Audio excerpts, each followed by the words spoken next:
And welcome for another stream. Get all messages on, make sure my screen isn't too bright because we're heading off into the night and I don't want to be running out of battery halfway through a stream again. So let me give you a quick little look at the situation, give you a sit rep. We've got the stove on, just ticking away gently there. Last two lumps of like found wood essentially. I've started using a pack of the bought logs from Home Bargains. I've used 2 of the 5, leaving 3 left. And I only have like, I don't think you can even see it in there, but I've got like 2 of the Aldi logs back there. But yeah, I won't be taking this thing. I've learnt a few tricks about where I can and cannot get away with actually using the hatchet. But that's it. The store is empty of actual logs I've got myself, so I need to go get some more. Hi Ellie. Hi Nope. How are you guys doing? I'm having a good day. I got a lot of work done today, so I'm ahead of schedule, which is really good. Always nice to be kind of ahead of things rather than behind. Right, let me just set this up properly for a second, so I can get my backpack on. I best turn this light off the other end. I'm going to switch it to the little light to conserve power, but have something on to get back.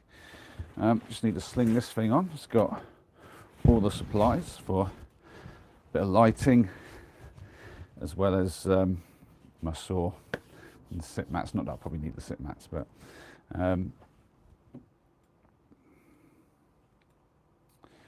yeah, I imagine it's a difficult day today, Ellie, because you're all prepared to get your news, and then you find out that you're not going to get it, and you've got to wait another day. I mean, I'm not sure what could be worse than that, to be honest. So we'll try to take your mind off that. We really will. Right, let me just. Oh dear, I'm trying to do 100 things at once. Right, so we'll get the light on. Oh, that's the sorry, so many settings. That is the one we want. Okay, so we need to spin the camera. There we go. It gets us a spotlight. Oh wait, a key will help. How am I going to lock up without a key? Silly me. Yeah. Always good to have a key to look up with. I don't know about you guys, but I always think locking your home is the best thing to do when you're leaving. Oh look, we've got someone. We've got somebody over there parked up. Look. So this is the parking space. Essentially, it's just a lay-by thing, but it's quite long. Goes all the way down there, and there through the gap here. We have some very muddy conditions. Oh dear. I don't suppose the squelching is really going to come across on the audio, but you can see right up there the trees that I'm heading towards. Let's have a little look. Nope saying I can't stay, just wanting to say hi. Oh, thanks Nope, thanks for popping in. Oh, and thanks for hitting the like and give us the view. That's always appreciated with the support there, Nope. Whatever support can be given is always appreciated. I bet you were annoyed, Ellie. That's mental. Kind of weird. You'd think that there'd be another doctor on hand to give you the news at least.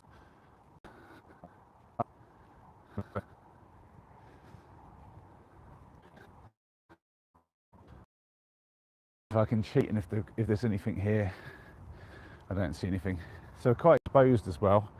You can't really see the landscape 100% here, but you can sort of see the lights in the distance and whatnot.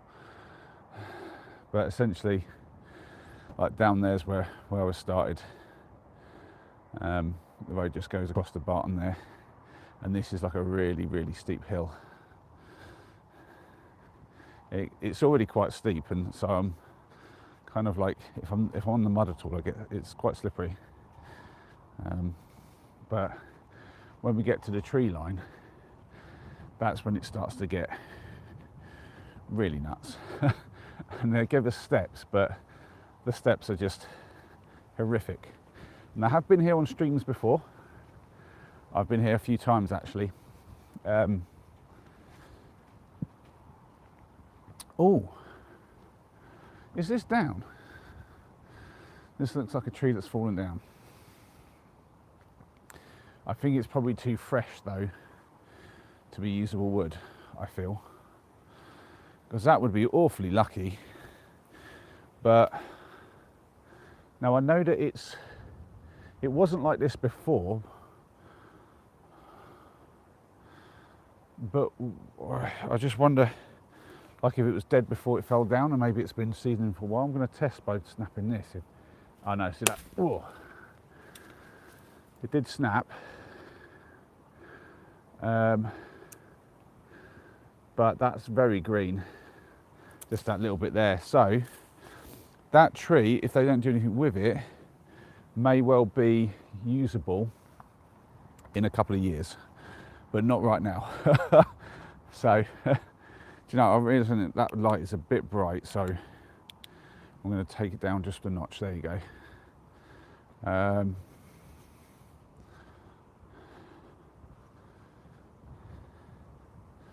Yeah, best to just try not to think about it, I guess, Ellie.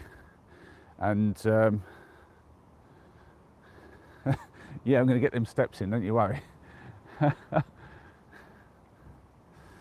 going to just, oh, there you go, that's better. There you go, now the light's in the middle. That's a far better way to do this. So we've got a post here.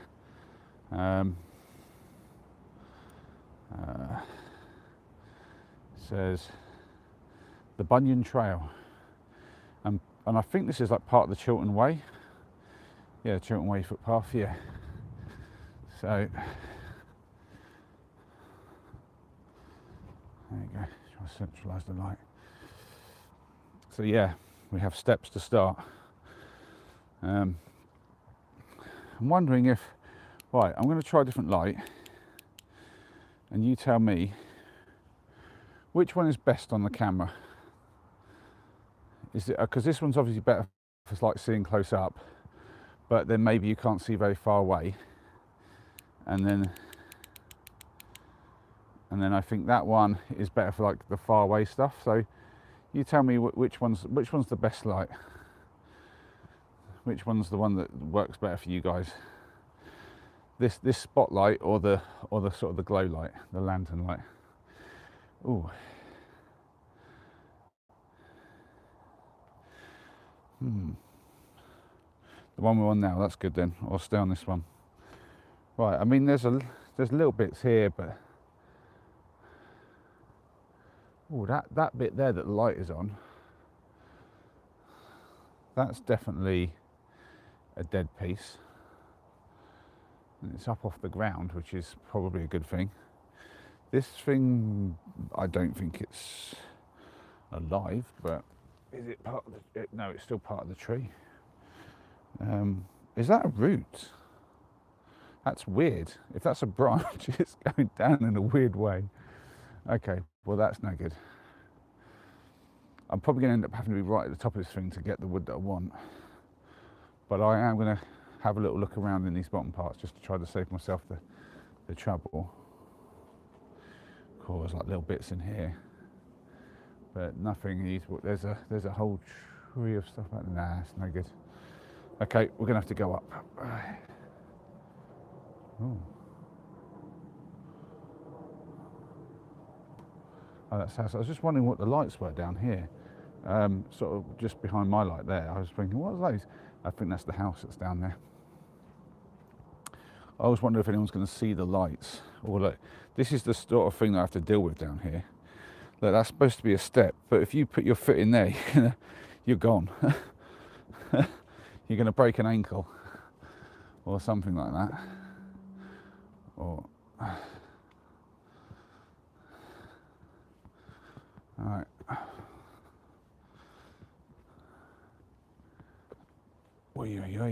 Yeah, look, more of these kind of, basically these steps have turned into essentially a wall that's in the way. You can sort of see my foot kind of goes quite far in behind it. Oh, someone's got to come along and actually do something with these steps at some point. Some of them are even starting to fall forward, which is not good at all. I mean, another few years, these are going to be way more of a liability than they are a help. At the moment, they still help more than they hinder, but like, wow. But I've got to carry my wood down these. I've done it in the past, but not with as much as I've been carrying lately. And I want to try to get a whole store full. I don't want to just get a small bag like I used to when I started doing this. Anyone who's been following me since I started this knows that I came across the idea of harvesting wood about the same time I started the streaming. Not long in, I think like a week or two maybe. And yeah, it has snowballed into me getting quite a lot of wood. Nothing to the sides here. Cool, I'm already really high up. Get out of breath on this one. This is one way to get your steps in for sure, Ellie.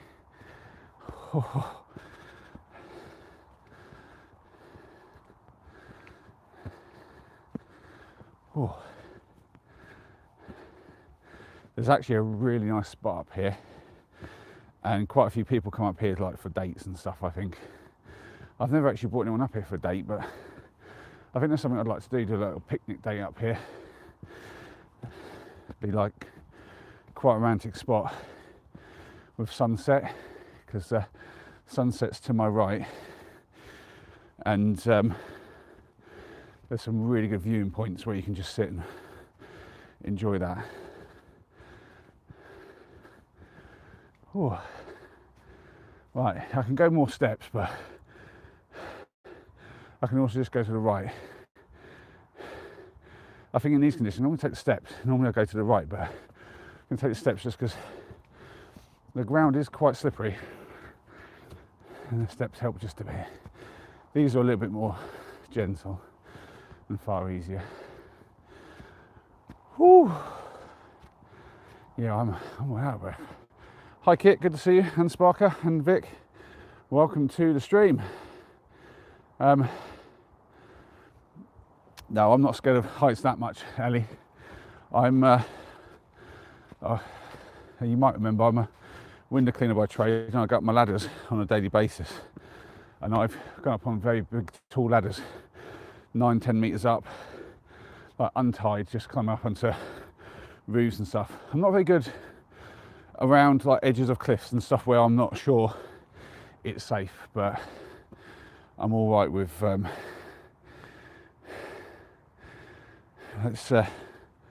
this light is just not enough now. Let's do the big one.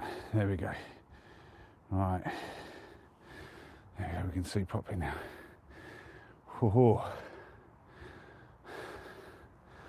right. So, do I dare take something this big down? Obviously, I'm not going to take it down, but I could split this, I reckon, with my hatchet. That's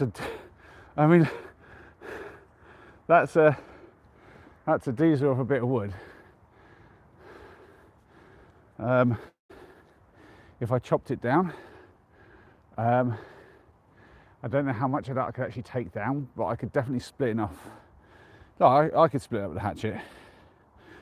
I'm not like there is a guy on the internet, on YouTube, he does like the shorts and stuff, and he's like well into his axes, and he's always going at his Australian red gum and stuff, and he's like all about the axes being like quality axes. I'm like, I've got a cheap hatchet from I'm not sure, I think it was from Aldi's or Lidl. It might be from Lidl actually, I don't know. One of those, and I'm pretty confident that I would be able to split up some Australian red gum with my hatchet if I had a piece. It would take a while. It wouldn't just be like a few swings down the heart of it, and obviously he wouldn't do that except for YouTube. But even he said that it's more for when he's testing axes, and obviously makes good YouTube footage. But that is a potentially very decent piece of wood. That one looks dead. That's dead, see that? But it's too high up. I'd love to get that piece, that one that I'm shining the light on. I can tell from here that's the right size and it's dead. I'd love that. You can see the one above it's actually snapped off already. Is that whole tree dead? No, surely not. It could be, because it's got one there that's snapped off and there's others at the top there I can see. If it's not all dead, it's close to it. But yeah, that one then, it splits into two even. Yeah, that is definitely wanting to come down, but just not right now. I'll maybe get lucky another day. Maybe it'll snap off and then I'll be up here and it'll be available. See, little things like this is what I used to take. Plenty of that around. Right, let's go and have a look at the view. You can see part of it down from here. What's nice is once I get into the trees, even though it was quite windy and exposed on the way up, once I'm into the trees it's quite sheltered and it's quite warm. So there's like a bit of a ledge here, and then there's a path that sort of cuts across just below me, just this side of that fence there. You can see the fence post where the light is. There is a path that just goes along here, but the view, albeit I don't think you guys can really see it that well, but it's pretty fantastic even at night, because I can see really far. I can even see the train on the Bedford line over there. Just you can see the line of houses. I don't think it was coming across on the camera. Oh, is that a train or is that a road? Wait, no, that might be the M1 actually. Tell a lie. It looked like a train moving though. That's weird. But no, I think that's actually, there's two flows. I think that's actually the, that's probably the M1, let me think. Yeah, could be.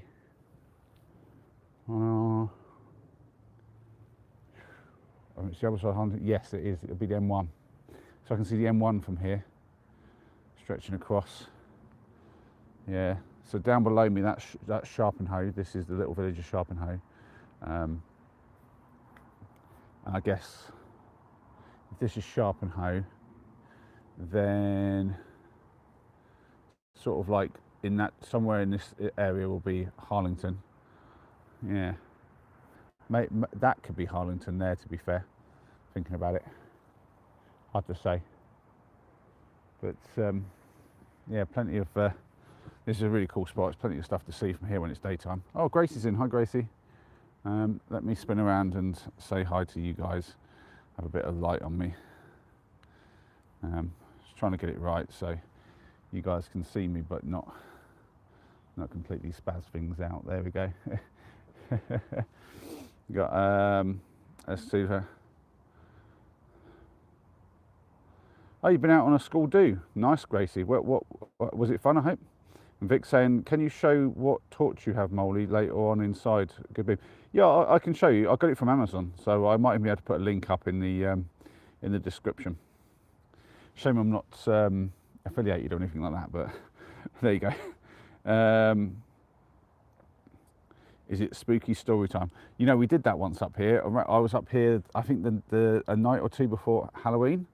And yeah, we got well into that. I think that was the night when Chuck arrived for the first time and was telling us about the myth of the hiker who lost his legs while sleeping. Like literally someone chopped him off in the middle of the night. And it's a total urban myth, but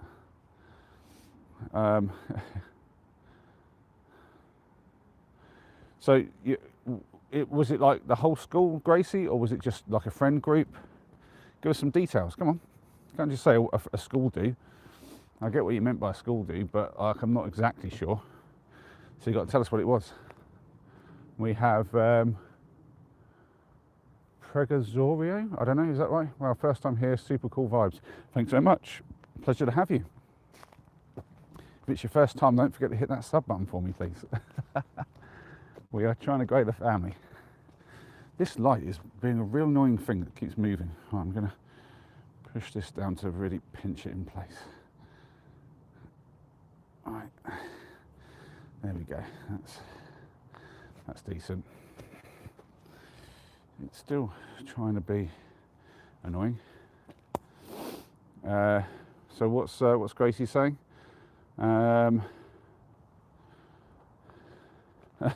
Yeah, even Ellie's curious now, Gracie. Like everyone. You're saying yup to alcohol? I don't believe that. They wouldn't put on alcohol at a school do for underage kids. I think you're giving us a fibby there, Gracie. Unless you snuck some in for yourself. Oh, now look at this thing here. I mean, that's a tall one. I'd have to be very careful chopping that down, but it's not huge. It's about the right width. It's whether it's dead or not, that's the question. I'm not beyond chopping down a dead one, but I need to be sure it's dead. No, it's alive. It's got buds. We'll leave that one alone. Okay. That's weird. Have we seen this? Obviously somebody's been up here and just jammed a little stick in a big trunk, as you do. Oh look, it's actually got water in there. Ooh, grim. Would anyone drink that in an emergency situation? Hey? Like that one, it's probably alive, to be fair. I don't think any of these are like, I think it's pretty obvious when they're dead. Oh, there's a down tree there though, look. Oh, we'll go over and look at that in a second. But I am curious about this one, because that part is definitely dead. If you see that, the little bit on the side is dead. And that could mean that the bigger part is dead, because there's another dead bit up the top. So let's have a look at this. Any signs of it actually being alive or dead? No signs of it being alive down here. Oh, that'd be tempting to have a crack at that. I reckon, as dangerous as that looks, especially from my perspective, I reckon I could have that down and stay safe.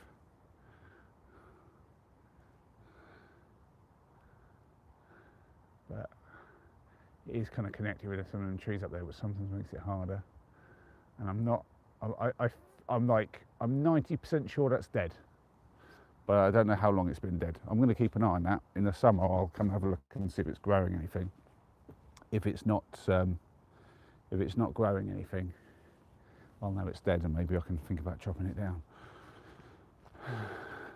But some of these have like a lot of dead bits. Like this one has loads of dead bits off it. Yeah, I don't know if it's alive or dead. I think this one looks more alive. It's hard to say. They could just have like live bits at the top, but this one feels more alive. It feels like damper and stuff. Doesn't look like the bark's starting to peel or anything like that. The other one looks like it might have died recently. This one does have a lot of dead on it though. Yeah, a lot of. I'm not sure about that one. This one is almost certainly dead. That fork is dead. So two of them branches are dead. It's whether this main one that's shot off to the side is dead. Yeah, it's weird. Like that one has a dead piece off of a branch, but because it's pretty obvious up there because they lose their bark and it's clearly a dead thing. Yeah, the trouble with these ones is they're on the floor. On the floor is no good. Not really. I thought I saw another piece somewhere different to that one. Where's the piece that I was looking at?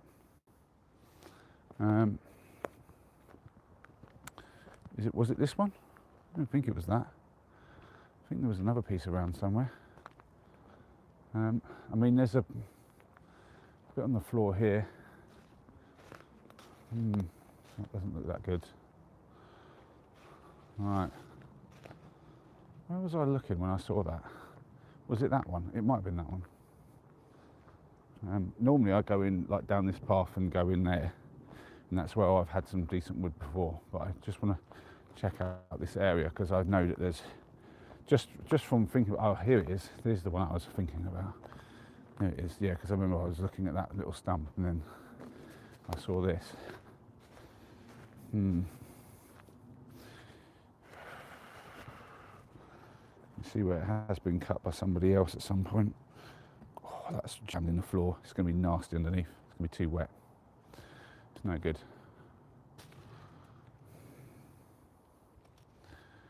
Whee.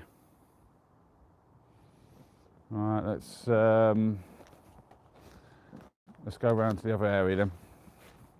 There's always going to be a hunt. Oh, we have Chuck in. Hi, Chuck. Stick around. Keep an eye on my thumbs for me, yeah? You know what? It's really annoying.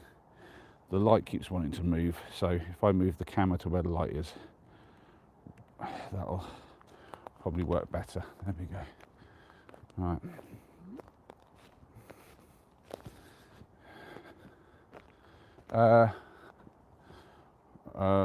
What you guys talking about? Let's see what Gracie is saying. I'm going to spin around and just have a little chin wag with you guys for a second.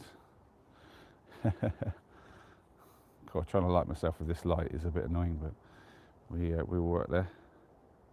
Yeah. Oh, it's at a pub.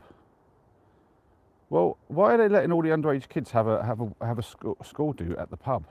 And how many kids are we talking about then in a pub? Because you said everyone. Is like everyone from your year then? Because I assume, are you in sixth form or something, Gracie?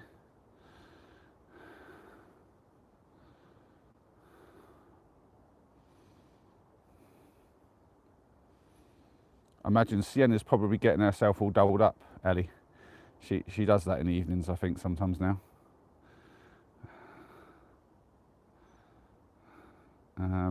What's Chuck saying? Watch out for any bad or unsafe practice using the saw. When would I be unsafe with the saw, Chuck? Honestly, when would I ever do anything unsafe with the saw? I tried to say that with a straight face, couldn't do it.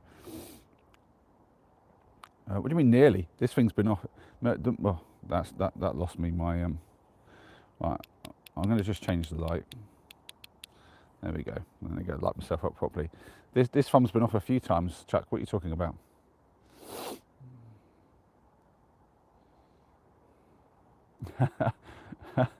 Quite possibly, Ellie. Quite possibly.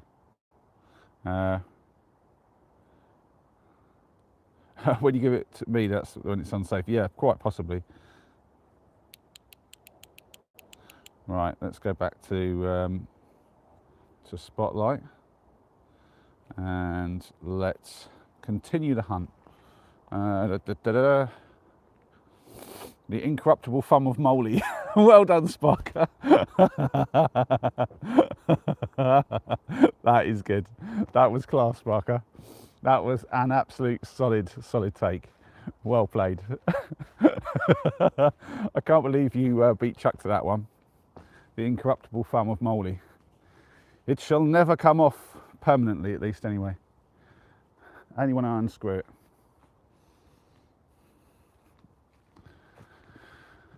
Oy, oy, oy. So I think this is the big tree. I think down here is where I've been before. Ooh, it's been a while. It's been a while, guys. No, this isn't it yet. I'm not. I don't think. Am I? No, I am. I'm where I normally would be. It'll be pretty obvious once I get there. Just I don't recognise that bit, but that's the bit that's behind me sometimes. Aha! Here we go. Remnants. I see remnants of fires past. So yeah. And yeah, that's a bit of wood that I've chopped before. That was the sort of size pieces that I used to be taking that will not be big enough now. Well, I mean, I would take some of that, but I want bigger. We're hunting for big logs. So that's why I don't think this area is going to be as good for this. It's quite damp over here. The other area was quite dry. I figured if anything was down, it might be still quite dry, but this is like chocker with leaves. It's all damp as hell. But we might find something in here. Yeah, and I've done it around here as well. Another spot I've used, just here. You wouldn't even know it actually here, but I've had several fires here. Not a sign of it here. Right, up here. Now I remember, I did harvest some wood from up here. There might be bigger chunks through here. I mean, if I could take one that size.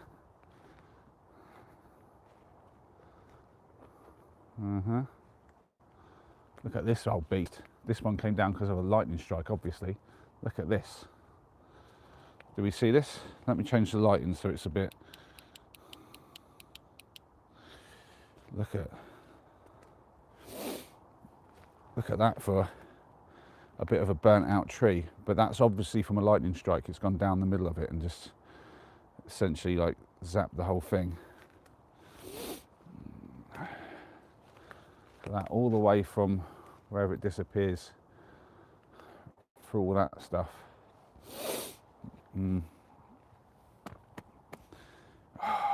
I mean, because it's not as fat as it was, I could probably cut that through because it's just like, it's fairly thin. And I mean, but it's damp charcoal essentially at this point.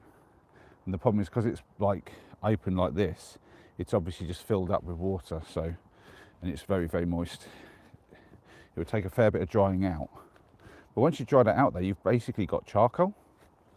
Like look at, that's just a lump of charcoal, basically. And he drops it. Yeah, I mean, it's very heavy because it's damp. But yeah, wish I could take a bit like that. This tree is dead. It's got a bit of a weird inside bit here though. The bit at the bottom, not bad, quite chunky, dry. I could take some of that. Oh, what about that one? I wish that one was dead. I don't know, I don't think it is though. All right, I'm gonna go back to spotlight. It's definitely easier for me to have spotlight. There we go.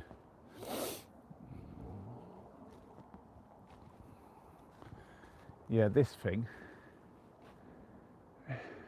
is almost certainly alive, which is a shame. It's quite a nice size, quite good shape.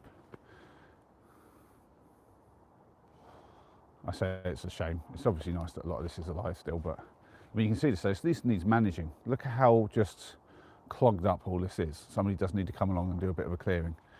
This is not healthy for the trees. It's getting a bit crazy down here. I don't see anything good in here. Oh, this bit's spooky as hell. Just all these trees like this. There's all these little ones, there's too many of them, all just sort of growing up. God, that looks spooky as hell. Whoa, did you see that? What was that? Was that somebody just there? I'm joking. Ah, dear. Should do the jump scare, isn't it, really? Whoa!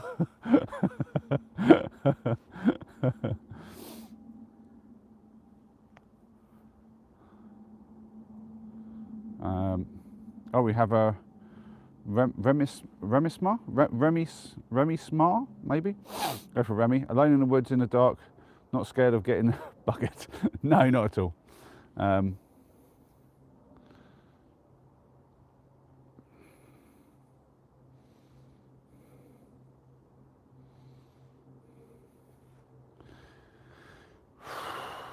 Right, how about that one? No, it's still alive. There's no obvious kind of down trees in it. Ooh. I think that's a den there. Sometimes the dens have better wood because people have been dragging it around. Let's see. Oh, there, someone's built a den in here. Or two dens, in fact. Wow. Didn't expect to see a den up here. I mean, I suppose I should have. Ooh. Ooh. Kind of pay dirt in here, actually. There's quite a few decent sized logs. Not the size that I'm hoping to get, but again, not bad. Some of them were even stripped of the bark because they were so old. Not bad at all. You've got the, I don't know why this happens, but somebody always puts one across some trees at some point. I assume because they're trying to make another den and then they give up or something. We've got another little bit of work over here by somebody.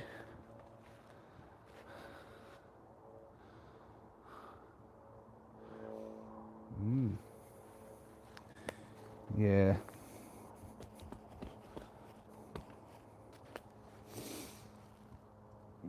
Ooh. What's that little fellow up to? No? Do we see the little fella just here? Ooh. You'll wake up with him on your face. Right. Yeah, I don't really see a lot of good stuff up here. This is a bit... Oh! And then he spots that. Let's keep on moving in this direction then. Definitely going further in than I've been before. There's another one on the horizontal over there. This is a bit smaller, but this one here looks big enough. Oh wow! Is this somebody's? This is a den. Jeez, they went all out on this thing. Look at the depth of the walls on this thing. Jeez, they've actually got. That's some lightning damaged wood. That one might be usable. It's got some weird stuff on it though coming out. I don't know what that is. Might avoid it for that, but there's some fatter logs here. Oh yeah, that's some quality. Oh, paid. Whoa, that is, because that's not damp, but that is hairy. Whoa, I can't lift that. Oh, that is a small piece of wood, and for some reason I can't lift that one-handed. I'm going to try with the right hand. I'm going to see. Just about. Oh, that is a dense bit of wood. We want that piece. Okay, that piece is coming with me. I'm chopping that up into a usable size, and that's coming with. But the thing that brought me over was this. It's a bit fatter than I normally go for, and it is sort of on the ground.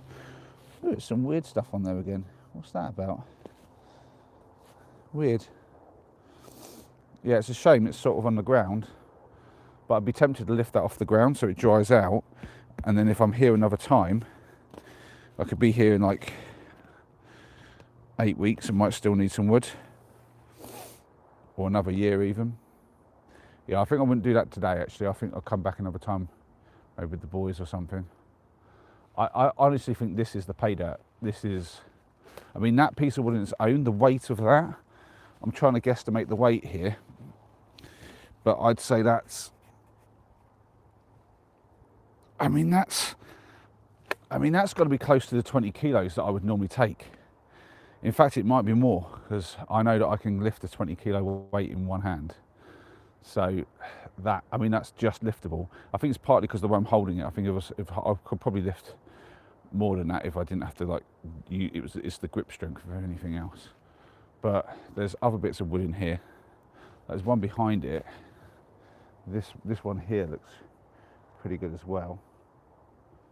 Yeah, we're going to go for this stuff.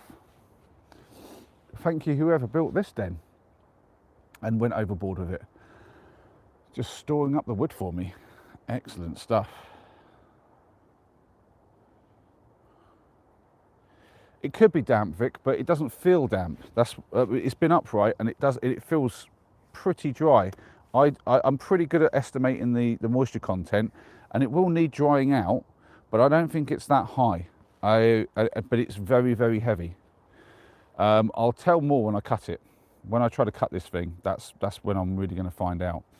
So we're going to set up camera now and get you guys somewhere where you can watch me do a bit of graft. Right, where are we going to set you up? Where am I going to cut? That's the other question. Oh, look at that piece over here actually. Look at this piece here. That's actually a nice bit of wood, and that I could lift. So while I'm here, what I might do is lift that up and put it up off the ground so it has a chance to dry. That's quite a nice size. Where am I going to cut though? That's the question.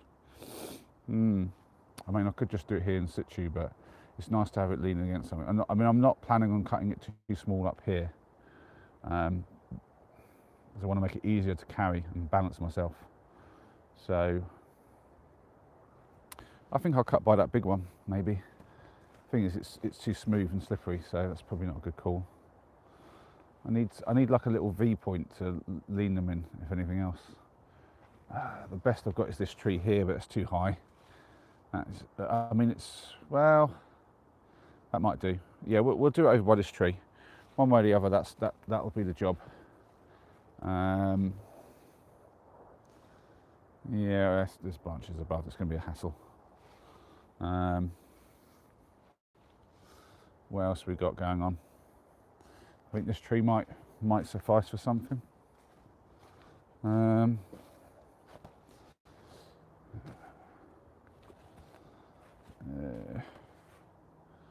Maybe. Yeah, might just be able to use this little low point here. Yeah, that'll do.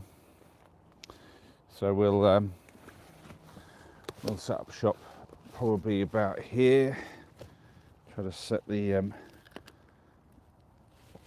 stuff up pretty steady, and yeah, about like that. That should do the job.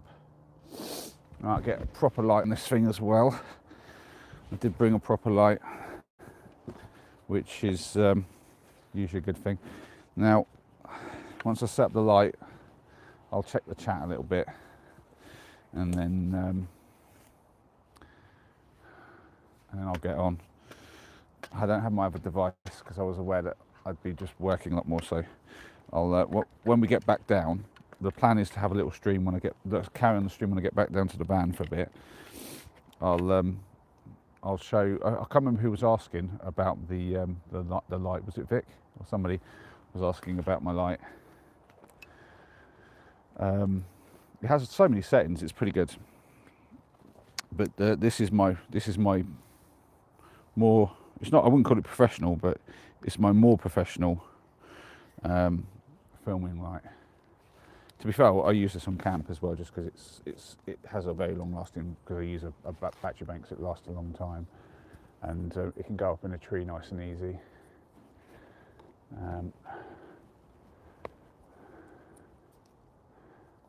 And it has a lot of brightness to it, so really light things up.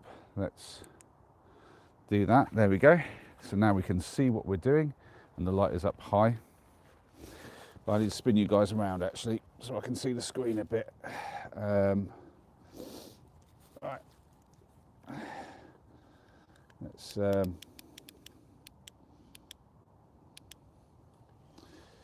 we go. Let's see how that looks. Easier to frame up if I can see what I'm up to. Yeah, this is about the spot ish, give or take. I think we'll swing around here a little bit more. Get that tree in the shot.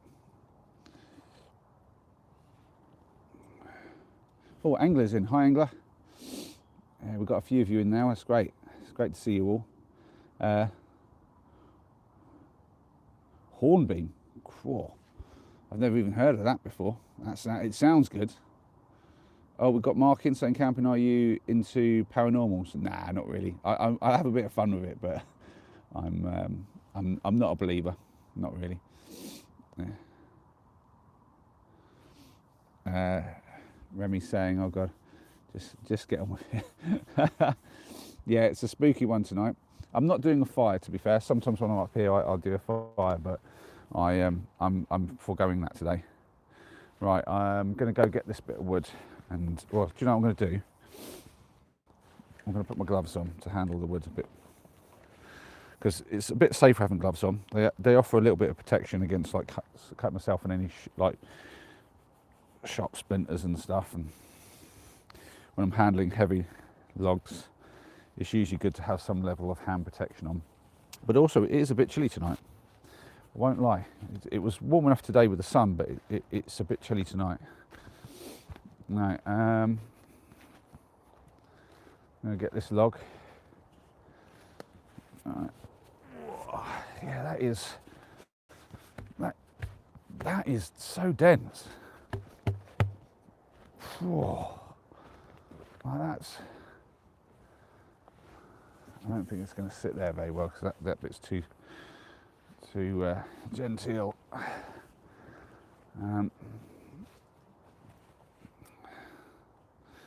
Yeah, this isn't really going to work out. This is not a good spot in the end. Do you know what I might do though? I might set up the other wood. So I'm going to take a smaller piece. Here you go. This is a nice bit on the floor. I'm just going to take this piece here. I'm going to just drop it on the floor, get this big long one that I was thinking about moving. I don't think I can lift this wholesale, but I can probably drag one in.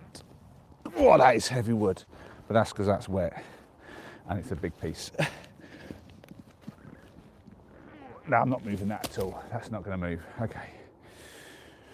All right, I can't move that at all, but what I can do is I can put pieces underneath either ends. Okay, it's the best I'm going to do for that. All right.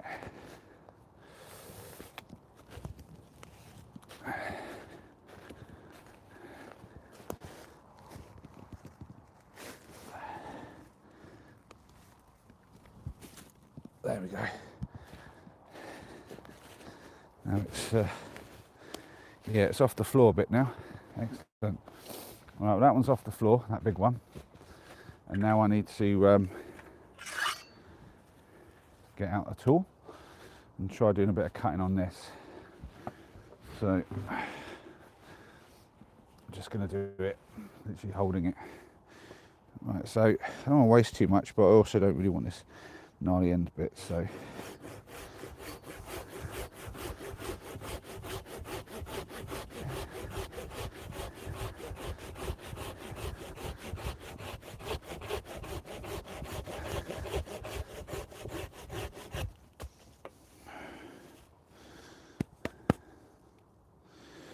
ooh, that's got a pretty pattern.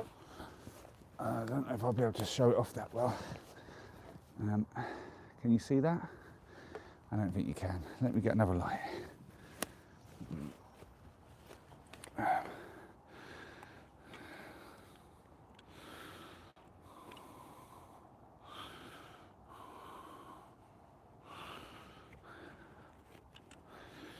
Right. Okay. Oh, my glove came undone. Right. Put the saw down, so I cut myself with that. Let's see if we can't give you a look at this. There you go, it's better. Can you see that pretty pattern? Isn't that cool? Ah. And it definitely is a dense wood. It's got an interesting pattern to the grain. It's almost like got a. It's like a, I don't know what to call it, but there's like, it's almost like there's a grain going from the middle outwards. This is really weird.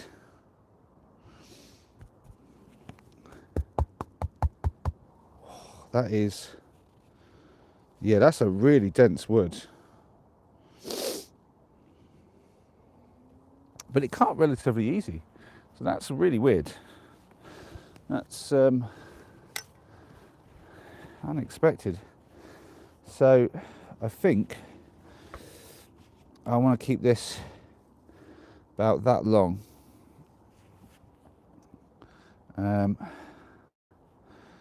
So one there, one here, and then one about here for the middle, and then one here. Yeah, that bit's too damp at the end, so we want to take it about there. Middle is then on that, but that's wider, so we'll go back there.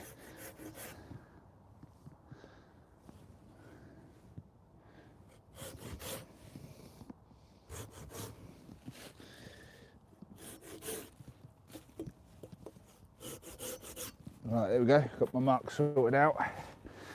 So we'll do the usual trick. I will saw into this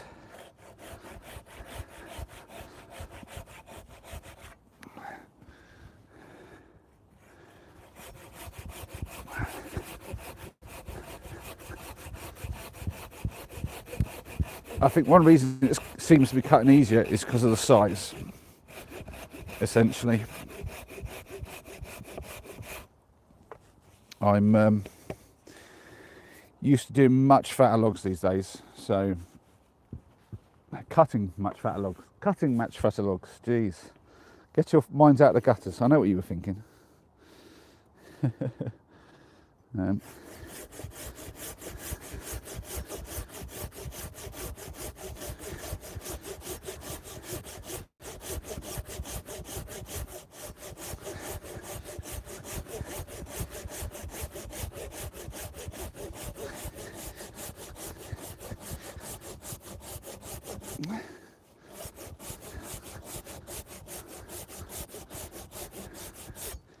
not cutting too far through. I'm making sure I'm leaving a fair bit behind so I don't accidentally snap these or anything.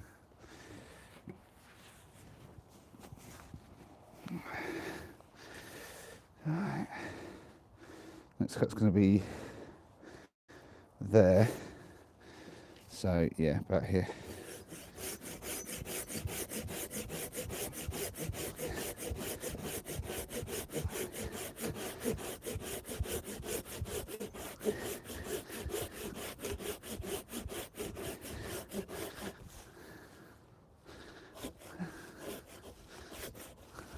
Some nice ASMR sawing sounds for you.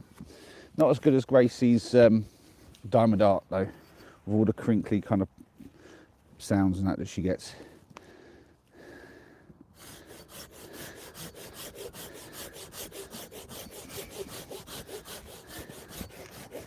Oh, I realise I'm not even on camera.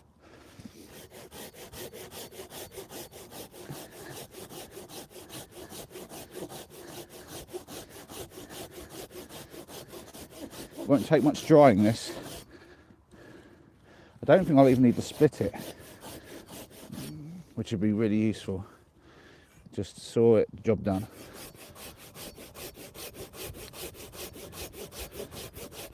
I think mostly it just needs preheating.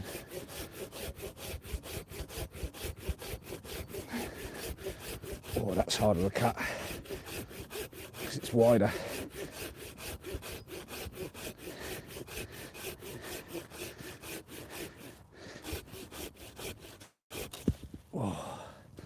See what pattern we got on that.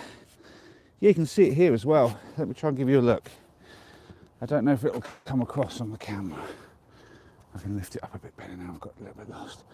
So, can you make out that it has like kind of, I think like the ribs of an umbrella, but like loads of them, like really tight packed.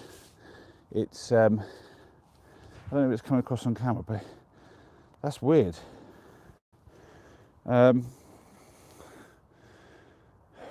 It's hard. I can make them out so easy, but I can't really make out the normal grain pattern. There's definitely some sort of fungal growth in there, which a lot of the wood I take has that, so I'm not really bothered about that. But yeah, I've never seen that before. I mean, maybe someone in the chat can tell me about that, but I'll check that out in a little bit. Someone was saying this could be something called fawn bean, was it?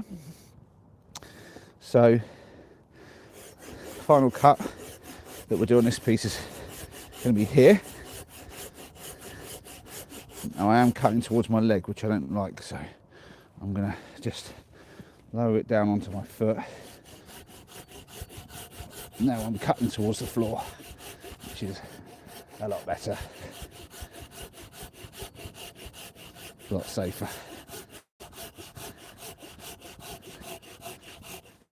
Stop moving.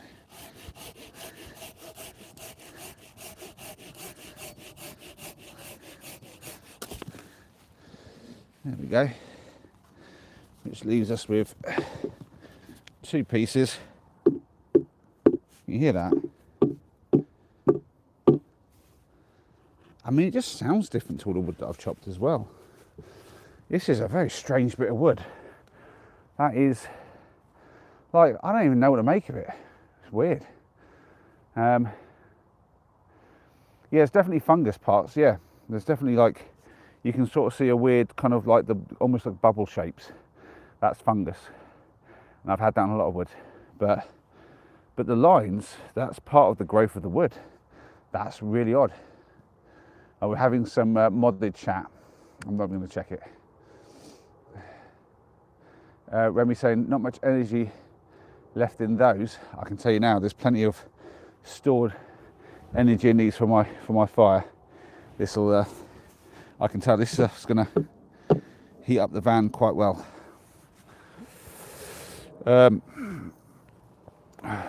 Need someone to put this that keeps it off the ground and a bit dry. I'll put it between. There you go. I'll show you what I've been up to over here. You can probably see if I. I've got to take my glove off. So let me spin the camera around. So that you can see I raised this log, this big one, off the ground. We're putting a few, like a couple of logs underneath. So I've run, and then it kind of trapped this part of it, here. And so I've got like a little place to put them off the ground now. That's the first 2 logs. We can definitely get more than that. So let's go back for another piece. See what we get. I'll bring you guys this time.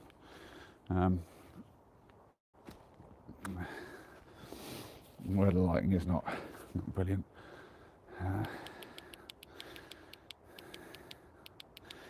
There we go.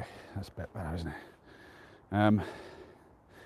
Yeah, I'm tempted to take this piece that was behind, because that looks sort of very seasoned, and there's plenty of it. I can get another length the same size as the other ones here, and there might be a thinner length up here that's sort of takeable. But then this one's pretty good up at this top point here, but it's part of another piece, so that's going to be pretty locked in. I do think I can probably slide this one out though, but I've got to be careful how I do it. I don't know, that might be locked in. Oh no, they've kind of. Ooh. All right, let's see. Oh, just using the leverage of the branches itself. Right, give this a yank. Oh. Someone comes back to there. Oh.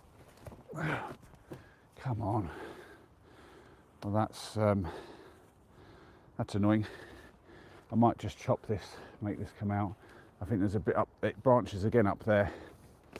Problems, big problems. So the solution, get the saw, chop it there. We don't need that little piece.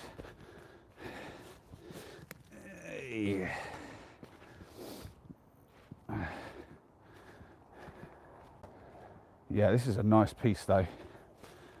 Again, very dry, considering the conditions we've had lately. Very, very dry. So, just going to chop it here.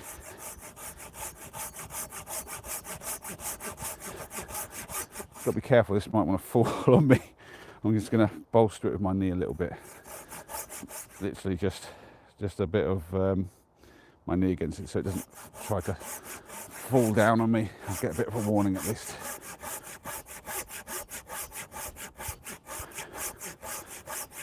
Quite hard to hold the camera and cut at the same time.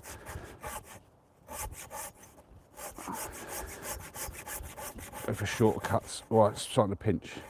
Okay, that's annoying. It wants to pinch that way around. Bit of an underhanded cut. Not my idea of a bit of fun, but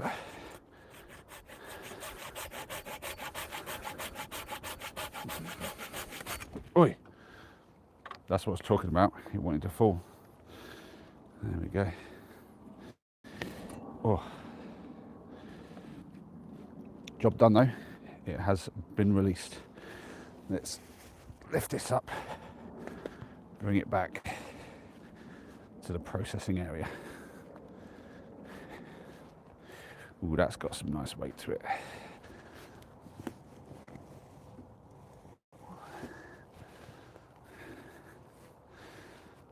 Right. Okie dokie. Let me just swing the camera around again.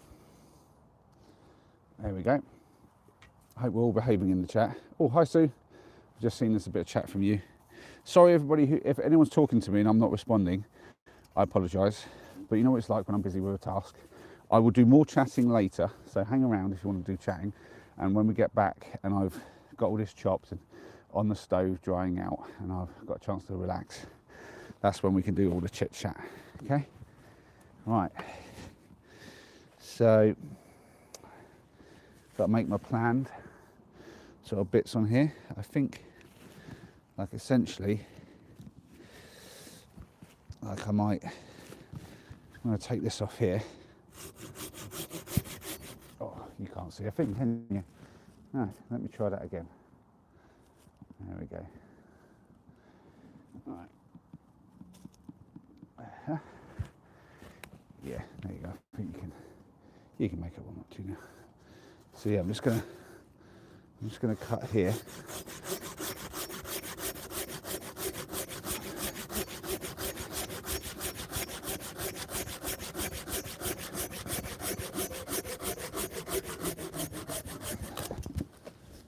Now that's a bit of a normal, that's some normal stuff. That has your normal rings. You see those, can't you? Really obvious ring pattern there. Pretty dry. I might take that piece, that can go in the bag. That's two pieces that can go in straight away. That's dry enough to just go straight in. Does that look really dodgy?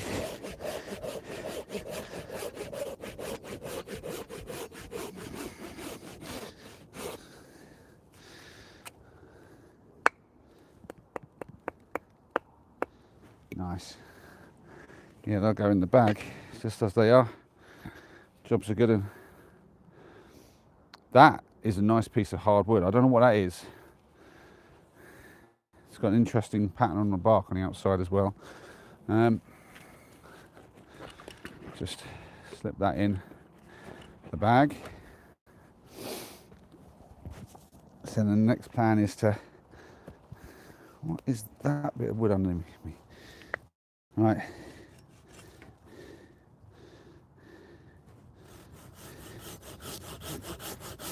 I'm going to cut this bit at a funny angle. Get some leaves out of the way.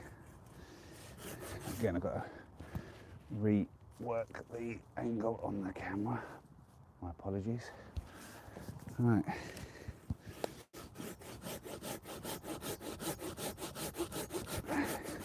Yeah, it's cutting at a funky angle.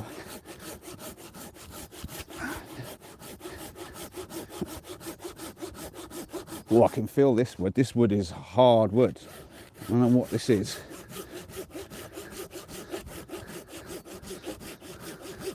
Doesn't help I'm going on a knot pot, but I can really feel it.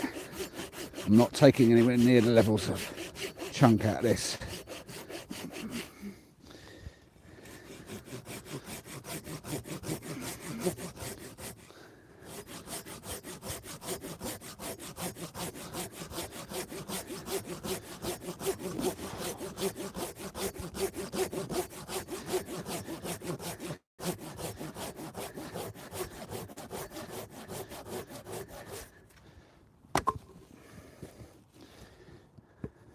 Yeah.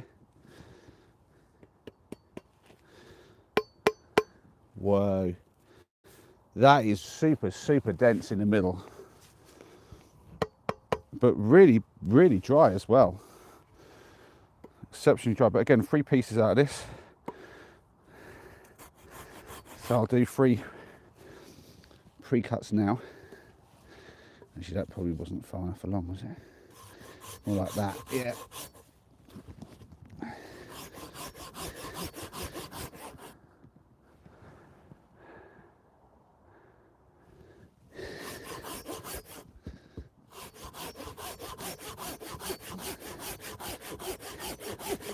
Wow, that takes some cutting.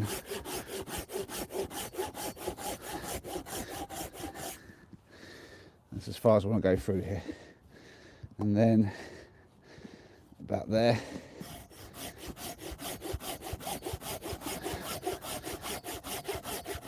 Oi.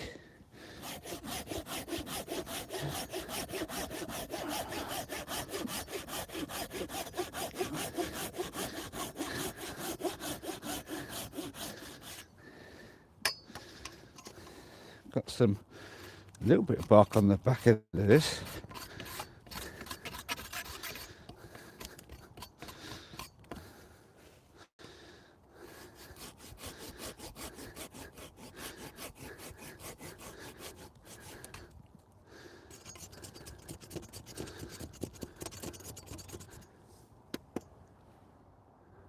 Well, there's some weird noises going on around me now.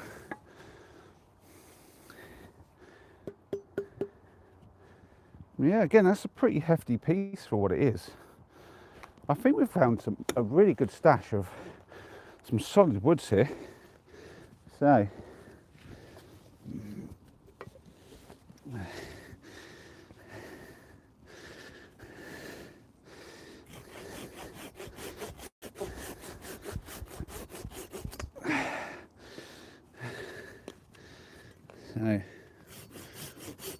one here, one here, third one here, and then I've got a spare weird bit at the end. I only want to get to about here, so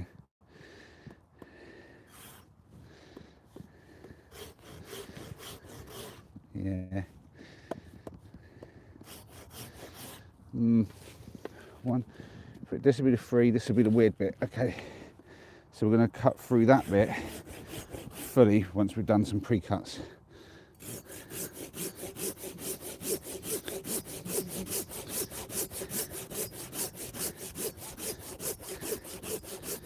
Well, that is not messing around, that wood. I can really feel that. It feels like cutting through oak. That's what this feels like.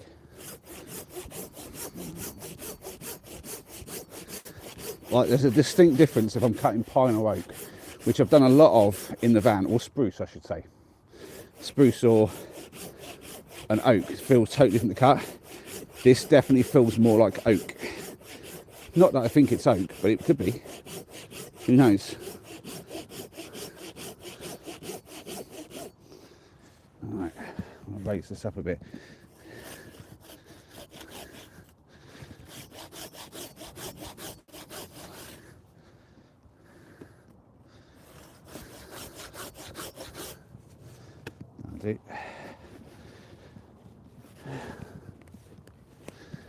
Oh, it's starting to get tired.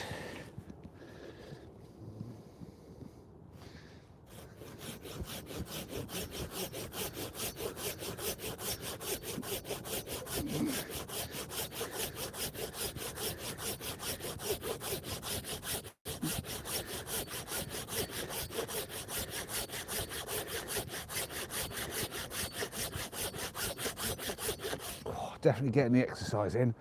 Oh, that is a tough cut. Jeez. Oh, this bit's so fat, and it's such a meaty bit of wood, really dense. Do you know, I wish I was good at knowing what wood is what, identifying species and stuff.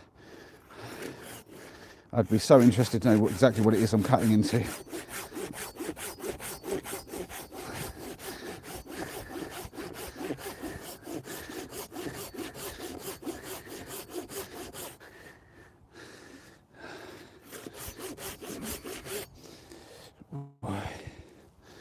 Oh.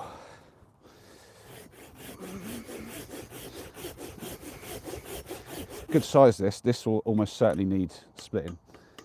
That could be a challenge. This could be a challenge to split these down the middle. We will see.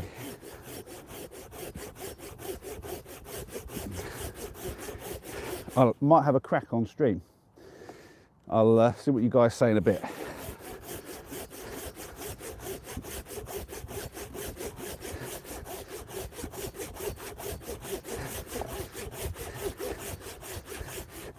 No way, Chuck, if you're still in. It's still on.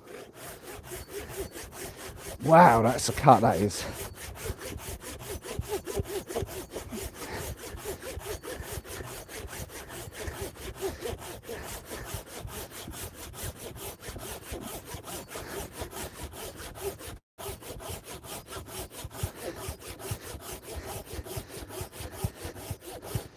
Oh, that is one hell of a piece of wood. What is this?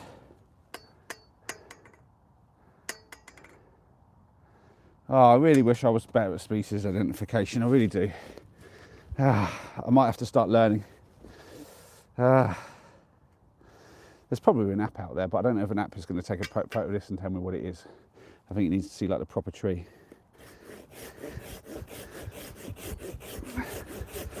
Like, there's some things I can identify.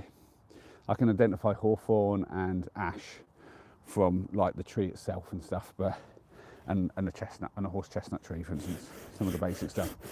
But once it's a piece of wood like this that's lost its bark and just looks like any, I mean, I don't know.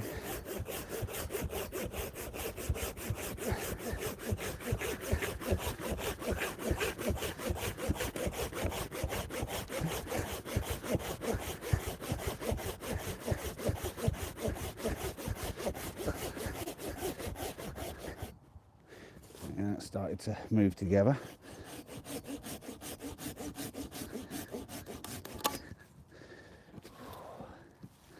Ooh, that bit, see, this is where I've cut the end off. You see that big bit there? That's no good. That's part of this kind of bit that's gone dodgy. But I think, yeah, that only goes up to about here. You can sort of see a slight split, but that bit will be fine. That's like an extra piece. Whew, that's, I don't know if I can do any more wood than this. This has been a lot of cutting, but also I've got to carry this. I might keep this as a 5-piece as a whole.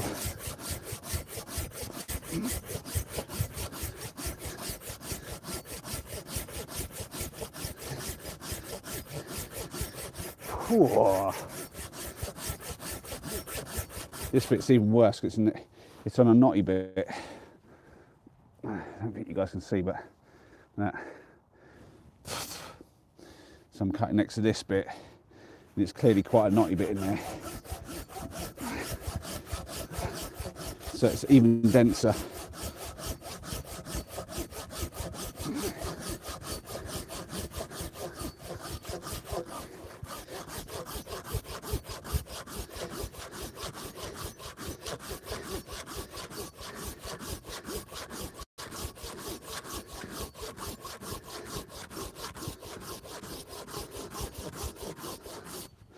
Whoo! Suey mama. That is one heavy piece of wood, that. I mean, just that piece, it's going to make 5. Somewhere between 10 and 15 kilos. Bit of dampness on this end for sure.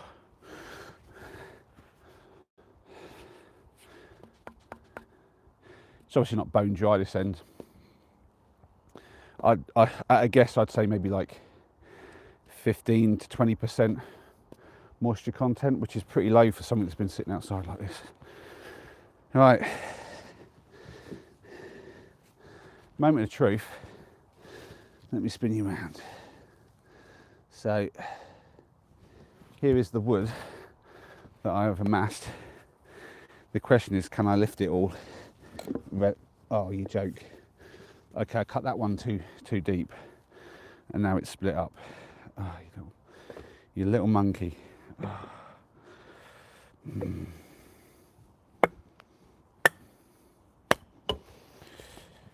Alright, so I get for cutting the little pieces. Try to stash this in the bag. I think it'll be alright. I've got the 2 in there already, but I think we can get 3 more.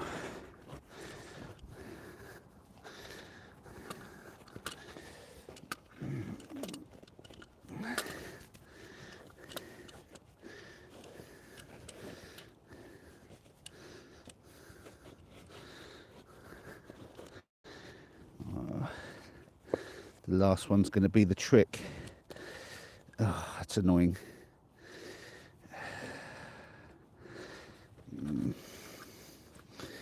I think we can squeeze it in. Whoa, that's probably going to want to fall out as I'm walking down the slopes, but we'll see.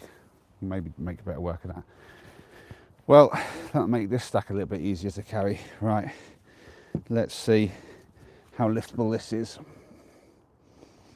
Yeah, we can go bigger. Let's get another log. Hui. I'm gonna have a little break first though, have a little chat. That's a lot of effort.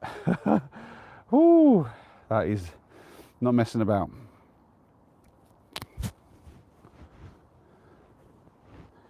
Well, I've got straps to carry the logs. You'll see, Remy. You'll see how I carry my logs in a little bit. I will have them on my back using some straps that Lucas gave me. They're very handy. We have Seamus in San Chave. We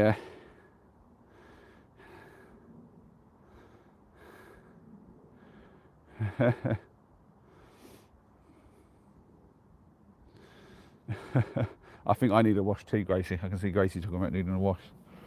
Yeah, I don't think I'll be bothering now. I've got no one to be clean for right now. I'll clean tomorrow. I'll probably have a shower tomorrow. I've got a nice light day of work tomorrow probably, because the rain is not going to let me do a full day. So I'll probably get done pretty quickly. Hopefully in between all the rain. I mean, I'll see what my next day's like. I might, if the weather holds off and I get lucky, I might do a little bit of Friday's work tomorrow, so that Friday's a shorter, easier day. But I mean, it doesn't really matter if my Thursday or my Friday. It's just, it's better to be ahead when it's wet, so that I don't get caught out. Whew. Hey. Be clean for yourself, says Eddie. Yeah, well, obviously, you know, I do stay relatively clean. I'm not an absolute mongrel out here, but yeah,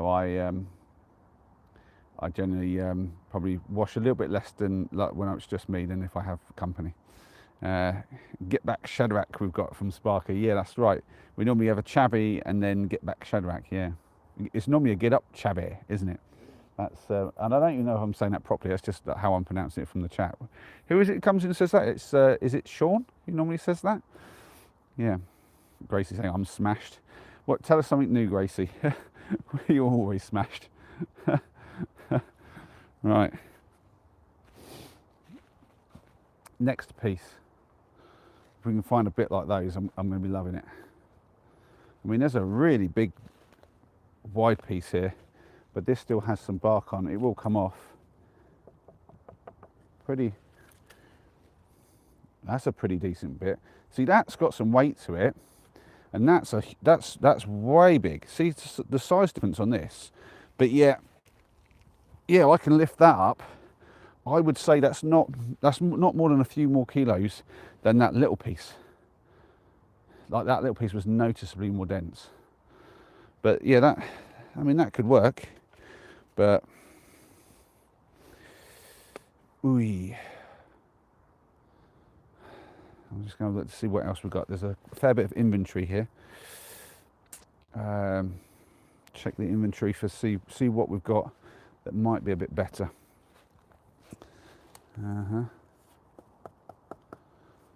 See, that's a bit more moist. This bit, not bad.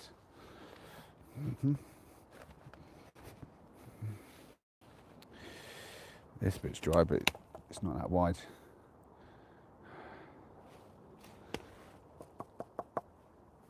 That's the same kind of wood.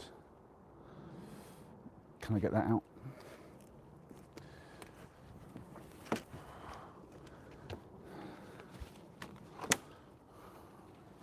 Oh, did you hear that? I think there's a Shadrach over there. Someone tell it to get back. Oh, Eddie's in. Hi, Eddie. You catch me trying to harvest some wood for my fire.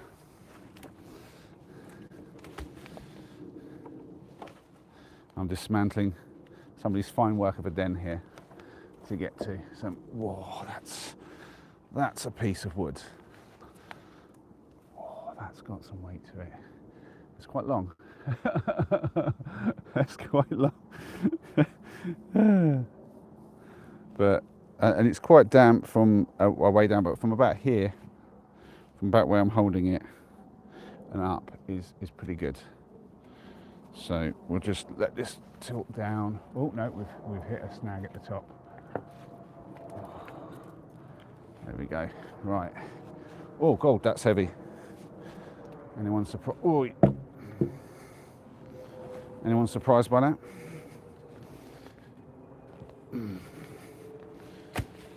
Right.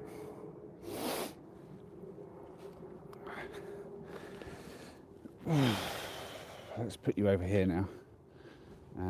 Spin you around. Alright, let's see how good that is. Hopefully you can see okay. Right. Yeah, I think we can get 2 pieces off this.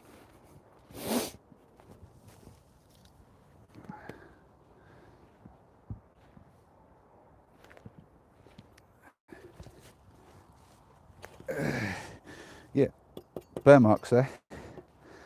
Just take it.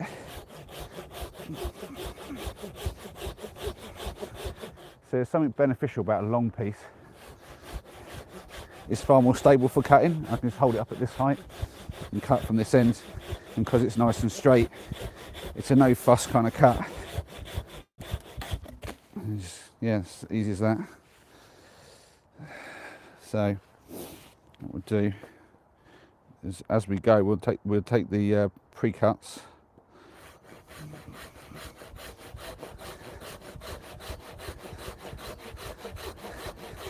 This time I won't go too far. Last time on the small stuff I went too far. So, but these ones are nice. They're the kind of size where I won't have to split anything.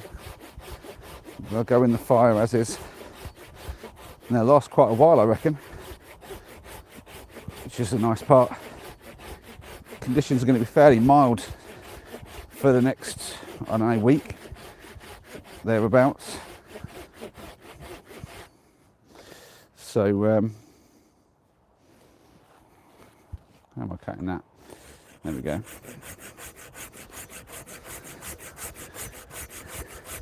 So I don't need to have like really high temperature fire so much as a long lasting one, and especially when I'm working, it's quite nice to just have it ticking over and keeping things sort of warmish in the van but not completely cooked out. If I do want it to go faster, I can split this and then it would burn faster, and that would be useful for making firewood and stuff like that. Making hot water, sorry. Like a hotter fire to really get the hot water going. Alright, there you go. So that's a pretty lightweight piece compared to some of the others.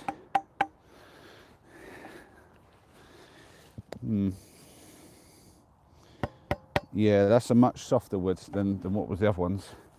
But that's why having this in the rounds as a log rather than split will be quite good. A softer wood is sometimes useful for just kind of like the ease of burning. The hardwoods, they're harder to keep going. You need to have like more pieces in the fire to keep it moving along. Get another one of those. So a combination between soft and hardwoods is going to be pretty happy days actually. Take the knobbly bits off. Nobody likes a knob in a way.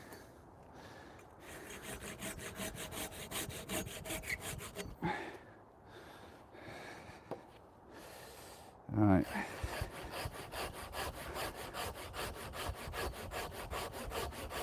Yeah, like butter. It's so much thinner.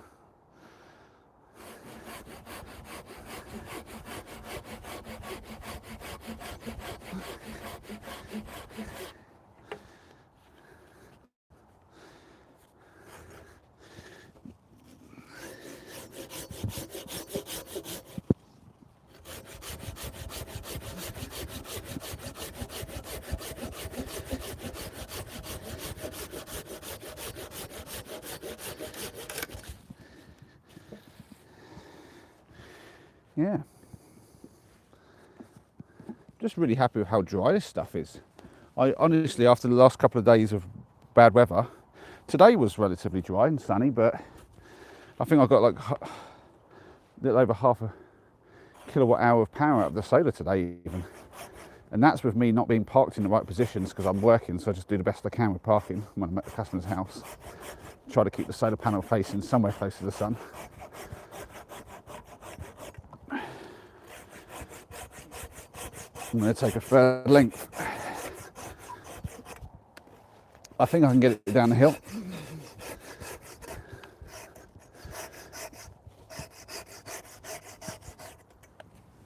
Right.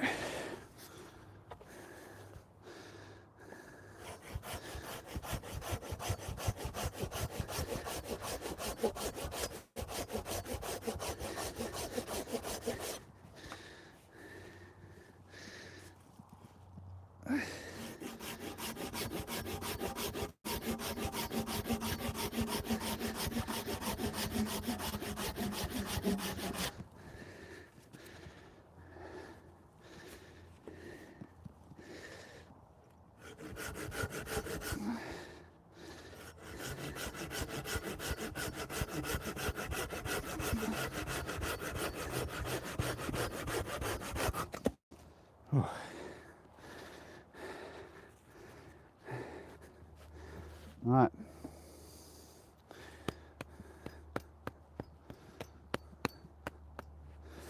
Let's see if I can strap this lot up and get it down the hill. Right. I actually need to go back in my bag, get the straps out. I'd be tempted to take that piece, but it'll just be a hassle, to be honest.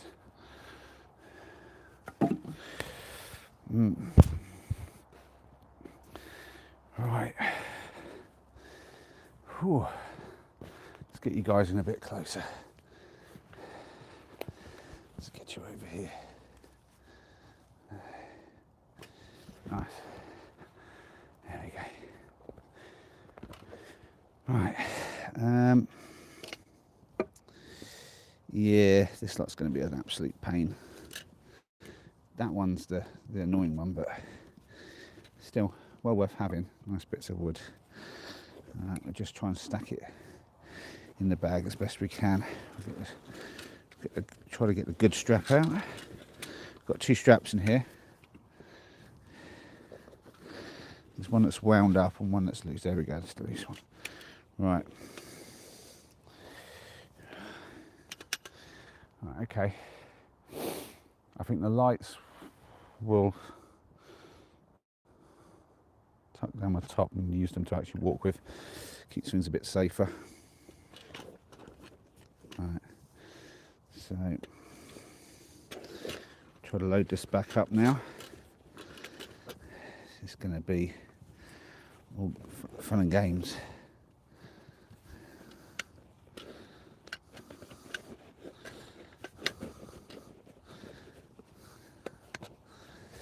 Can I get that one in? Go on, you just have to go in a little way. You don't have to go the whole way. Just the tip, come on. Yeah, we got there. I think we got more than the tip in, but we got enough. All right, that shouldn't fall apart. So the first thing I do is lengthen the straps on my bag as far as I can, and you'll see how this works. So I don't think I've shown any of you how I have been transporting these vast amounts long distances.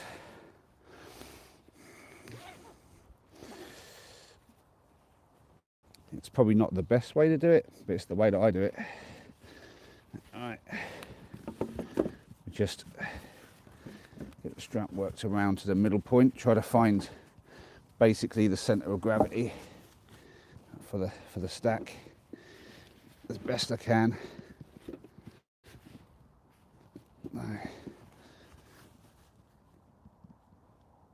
And that'll be about it. Maybe a smidge that way.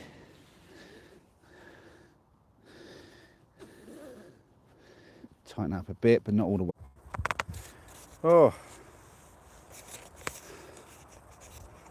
Oh dearie me. Sorry guys, battery problems. Battery problems, that's what it was. You guessed right, Vic, if you're back in.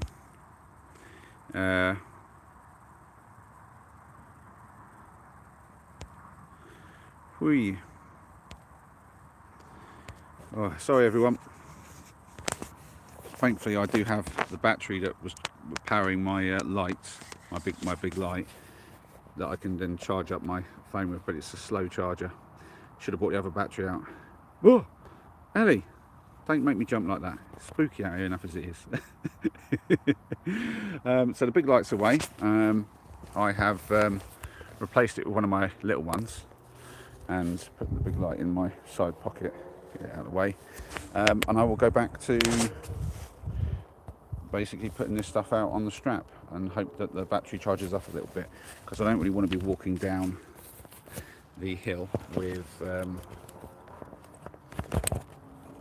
that. And apologies for the sound. I'm fully aware that I've now had to take my connector out so that I can charge up properly. I will try to reconnect with the audio with a better mic once we've charged up a bit. So as I was doing, just finding the centre of balance, and you can see I've found that quite nicely there. So the next thing to do is get the strap, or straps I should say, from the bag, and decide which way around I want this. I think we're going to go like that. So we're going to go straps through the little one here, and well, round the little one I should say, around this one here and here. So either side of that strap, and then try to organise things so they'll sort of sit properly. Tighten the pack strap, and then we'll see if that's still centred. It wants to, yeah, it's still centred. It's good. But it does want to shift a little bit, so we'll find the loosest position and tighten the strap again. And that should now work, hopefully. I lift that up out of the bag. Yes, we will be good to go. So then all I have to do is put my arms through the straps and lift it up, as if that's a really easy thing to do. When I say that's all I've got to do. Yeah, it's going to be fun. So let's see how our battery is faring. Maybe while we wait for it to charge a bit more, I can chat to you guys. Let's have a little look. It is going up. We're at 3% now, so that's all right. Vixen's still here, but glad you're okay. Yeah, I didn't. Nothing. I think it's pretty obvious. Like, I'm in the middle of it, and it just the thing shuts off. It's not like I had anything quite go wrong with me. Where do I get the straps? Lucas gave them to me. I think he got them from work. I'm not sure. They're like little load straps. Like they're not ratchet or anything. They just have like teeth to bite down on. I'll show you those as well when I get back to the van. I'll show you the light that I use with the beams and stuff, and that as well. So I think what we'll do to get down is I'll have a couple of my lights on around me. I might have the spotlight on for the camera for you guys, and show me where I'm going. So that's the next thing I need to organise up. I think I need to basically figure out how I'm going to have the light. So go back to spotlight. Spotlight is definitely the way to go with the camera. Let's have a little look. Is that in the middle? Not quite. So that's pretty good. There we go. Ellie says he had enough of us. Are you talking about me, Ellie, or somebody else? Oh, sorry, I tried to end the stream by turning off the phone. I wish it was that simple. I had like 71% battery. I don't know if we've just been streaming a long time. No, it was only like an hour and a half. So yeah, we're up to 4% now though. So it is charging, which is good. But it's going to be such a pain. It is going to be such a pain having to deal with with it being like, if I could get it to 10%, I could get down the hill without worrying about it, and then charge it when we get back. But the cable for my battery is so short, it's going to be a problem almost certainly. I'm not quite sure if I can just, if I put them in my pocket, will I be able to? Yeah, I think I'll be okay. I think I'll be able to achieve what I need to. So I think I can keep charging. Apologies for the bad sound, obviously. So yeah, that's oh, what am I doing? I want you on that one. Excuse me.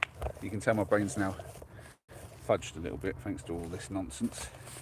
I'm going to put you there, and you can watch me struggle to put this pack on. But before I do that, I'm going to, so the spotlight's good for at the front, but I need something to see where my feet are going. So I'm going to do something weird. I'm going to put a light there and tie it onto my trousers so it lights where my feet are, so I can see. But if I have it like my top tucked a little bit, so you can sort of, to you that's got, like, basically once it's covered, you don't really, like, that's what it's like for me, but then I can see my feet. That's what I need. This one I think we'll just turn off. Yeah, I'm going to just put this back on the pack. There we go. Right. Now for the fun of lifting this thing up. This is always my favourite part. Not.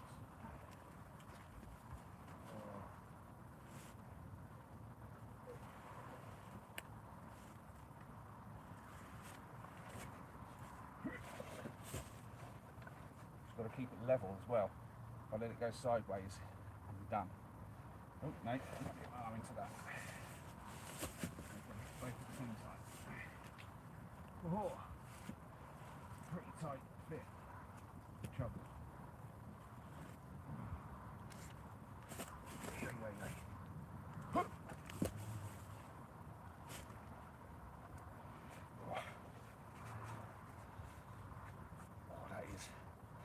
Not comfortable today. Let's work it around a bit. Normally the bag isn't full of more logs, but there we go. Job done. If I cover that light up, you still can't see a thing. Okay, well, oh, nearly took the battery out. So that's I don't know if you can really see my pack behind me. The failure of light has cost us a bit, but everything is on. Let me spin you around. Try to organise my lighting as best I can. There you go. Yeah, so I don't know if you can sort of see that the logs are basically dangling from the back of my backpack, and yeah, I'll just do a final check, make sure I haven't left anything. I'll definitely put my saw away. Okay, we're good to go, and that is a definite weight of, wow. That is some heavy weight there. Now I've got to remember the way out. I think we came from this way. Whee, that is, yeah, that's a good, I don't know how many kilos that is on my back. I'd be interested to see what it is actually. We could potentially weigh that when I go back to the van, if anyone's interested in a weigh-in. Let's see what the battery lights look like. What did that say? 6% we're at. Okay. At least we're going up and not down.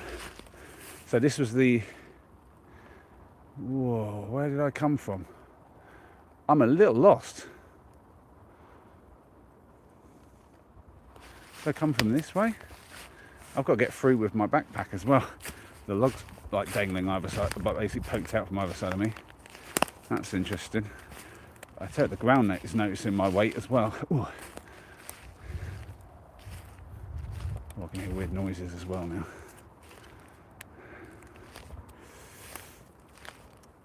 Let's see. I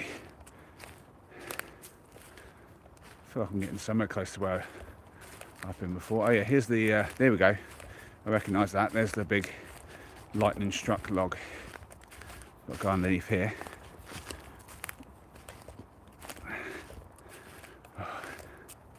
I'll say as much, at least it's downhill.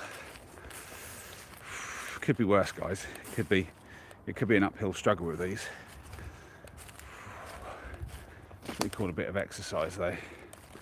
Right, so where from here? So bearings are, I think I'll go down here, step over this. I think around here. Yep, down to here. Seeming vaguely familiar. So I think I need to go over that way, but I think the way that I normally come is this. Paying attention to where I'm going to be able to get through this wood hanging off my back. So look how eerie this place is, honestly. Proper eerie. Right, through here.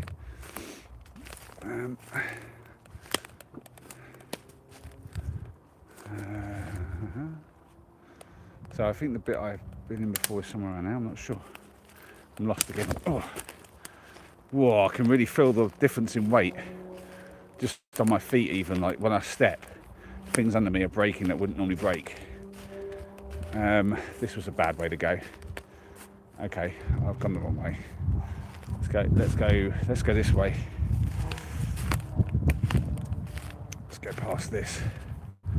I think that's somewhere over there is the spot. Whoa, man. I've got to like go slow as well, my momentum. I can't like change direction very quick. So I think somewhere over here is the spot where I normally am, but this is looking pretty open here. I'm gonna go this way. Ooh. Wow, I'm kind of really turned around again. How has this happened? I'm gonna go this way. I think the path is somewhere in this direction. Don't get lost in the woods, guys. It's not fun. I think I can make it through this gap, and there's the path. Excellent. Excellente. Oi! I'm caught. When the wood behind me wants to move, it moves, and I don't get much say-so in that. That is a lot of weight. I'm surprised the straps on this bag take it, actually. It's been a really good bag. I bought this bag. This was bought, we bought a pair of these. A pink one for Helen and this one for me on our honeymoon, which would have been whoa, over 16 years ago now. So close to 2 decades this thing's been running, and it's been abused. It's just a day pack, and I mean I've got this filled with, it's probably only rated for like, I don't know, 10 kilos or something, probably 15 tops, and I've definitely got more than that hanging off this thing, and it doesn't feel like it's struggling at all. There you go, back to the main path. God, I'd love to cut down a big old piece like this. I just don't think that it would have been that easy with my saw, because this is way too fat, and also, yeah, I just don't think it's that good a wood. I think it's been dead for too long. It's basically very rotten. So I can see the road down there. I've roughly got my bearings now, but I will be honest, I'm kind of partially confused about which direction I've got to go in still. Why am I so turned around? Why don't I know where I am? Why does this not look familiar? What is going on?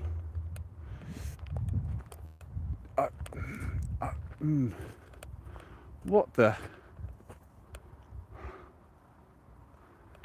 Where am I?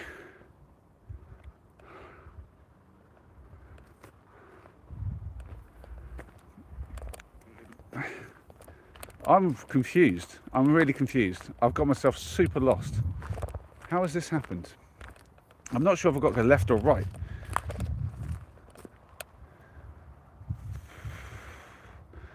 I feel like I have to go left. But why do I have to go left? Where did I come out from? What is happening? Right, there's that tree. I think I'm close to the steps.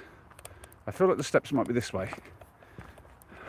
That is confusing. What is going on? Is that steps? Please be the steps. Please. Jeez. How did I come out where I was? Ah, I can see the sandy transmitter over there. That gives me some level of bearing. Yes, yes, yes, yes. There we go. Whew. Panic over. Man, I do not like being lost late at night in the woods and not knowing where I am. That is not a pleasant... I mean, it's okay. I could have, like, basically stopped the stream for a moment to look at my phone, the Google Maps on my phone, but, like, I didn't want to stop the stream. Whoa, that is heavy. Whoa, the key here is not to kind of drop down, but to, like, really ease my weight and the weight of the logs down at the same time. Whoa, I would not want to be going uphill with this. That is mental. Also, I don't want to slip. I'm going to do myself a real mischief if I slip here. Dodgy steps. This one's got a missing one. Whoa. Caramba. Whew. Oh dear. It doesn't help that conditions are quite slippery. So it's quite a lot of sort of chalky ground here. And anyone who knows walking on wet chalk is... might as well be an ice rink. So I have to be careful not to walk on the chalky parts. Oh, God, I'm so high up still. Ah, God, that is a lot of weight on my straps. Might need to think about a better way to do this sometime. Well, I've got like a waist strap as well to take a lot of the weight, so it's around my hips rather than on my shoulders. Oh, this is quite possibly the most weight I've ever put on this pack as well. This is feeling like a lot heavier than I thought it was originally. Oh. All the stupid things to do, honestly.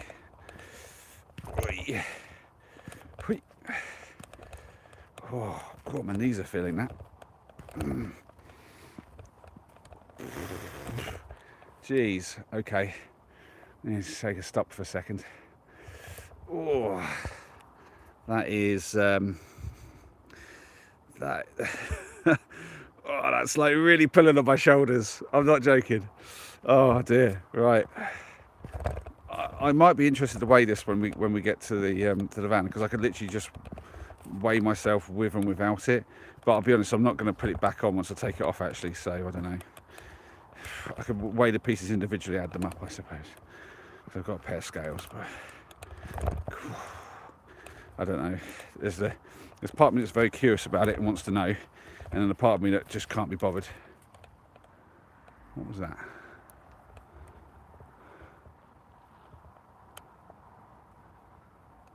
And I think there's somebody following me. No, I'm joking. I'm only joking.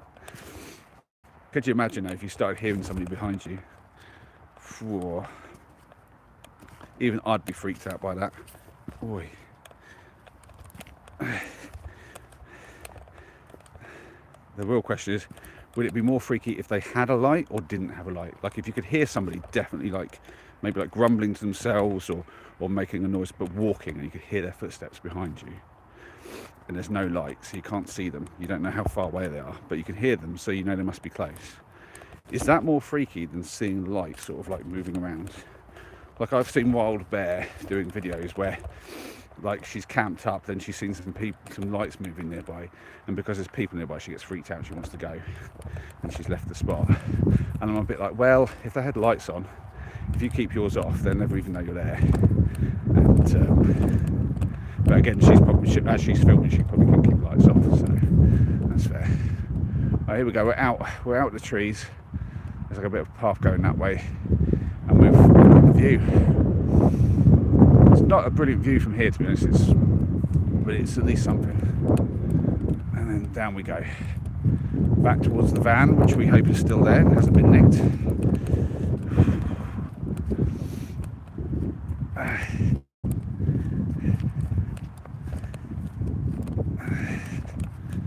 Whoa, that is...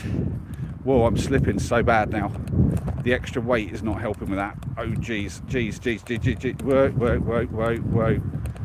I've got to stay right off the mud. If it ain't green, don't step on it at this point. That is ridiculous. Oh,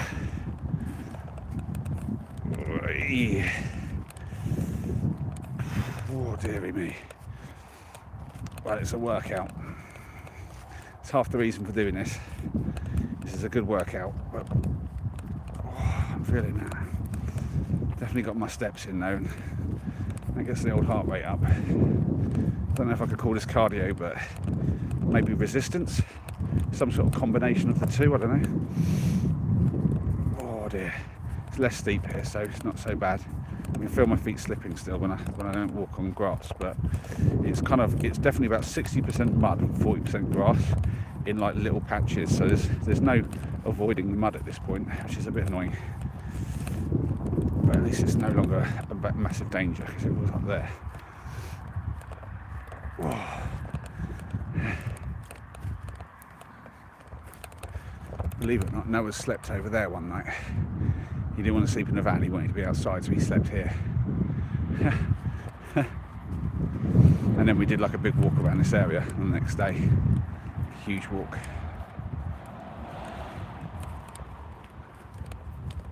Yeah, I see the van through the trees, we're good. It has not been nicked. Always a pleasant sight to get back to home. But now I've got slight caked in mud on my feet, that's not good.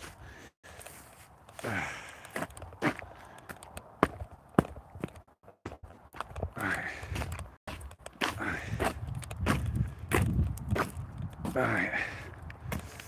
Whee. Ooh. Right. We are back. Let's see what the power's looking like. 11%. I'm going to take you off charge. Excellent. Right. Need to get the key. Get back inside. Or at least get the wood sorted and then get back inside. I don't know. Some order to this. Probably get the audio back on properly as well. Right.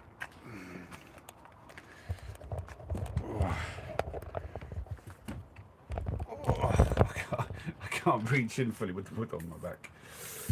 Right, that light was very useful, but now we need to get rid of it.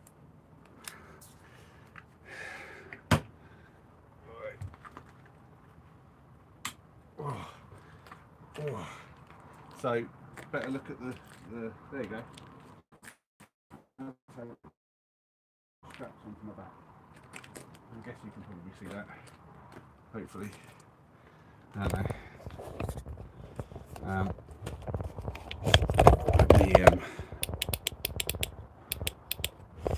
There we go. That's pretty good. There you go. Yeah, look, that's how I load it up. And now I've got to get it off without kind of doing myself a mischief.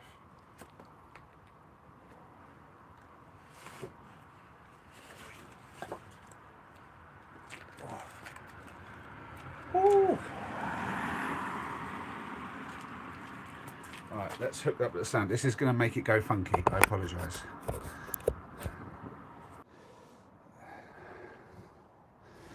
There we go. It's going to do it one more time because I'm going to plug this in so that it's on charge.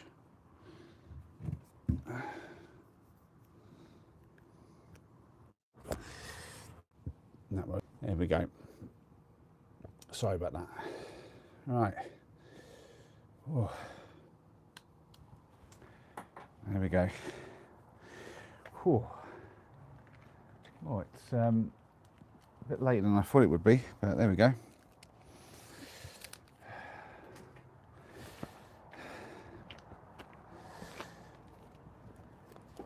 So just press down to release.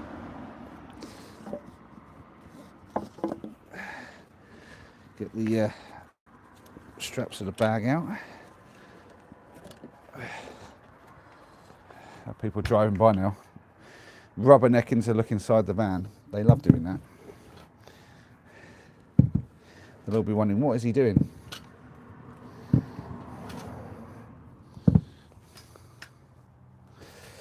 Little do they know that you could just watch on YouTube and get a proper old eyeful of the van. But there you go. Right. Need the saw. Right.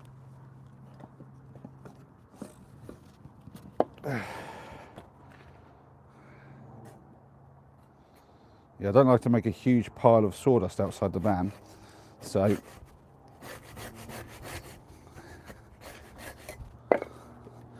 that's why I like to pre-cut. Also,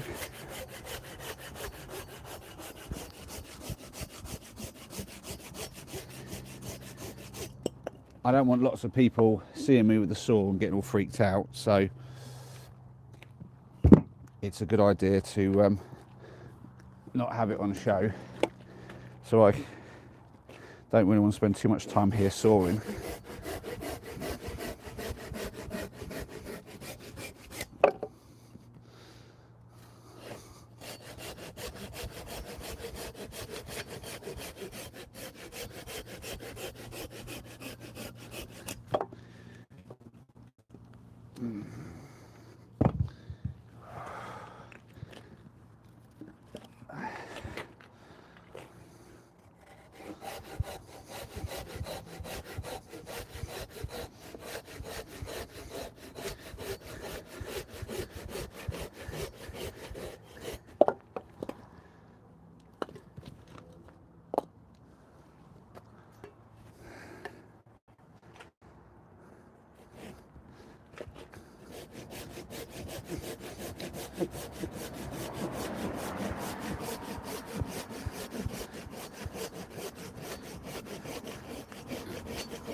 Make sure the saw wasn't visible to the car coming from behind.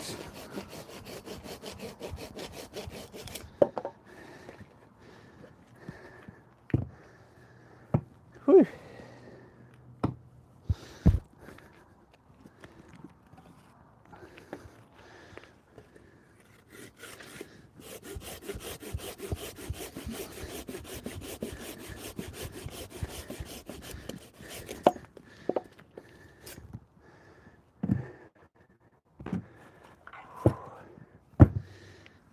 Hee.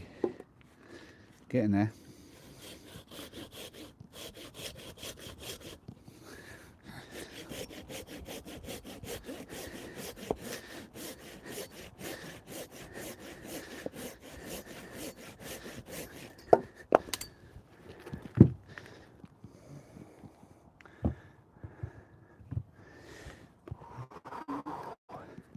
This one's the real beast. This is going to add to the pile quite a lot. Oh.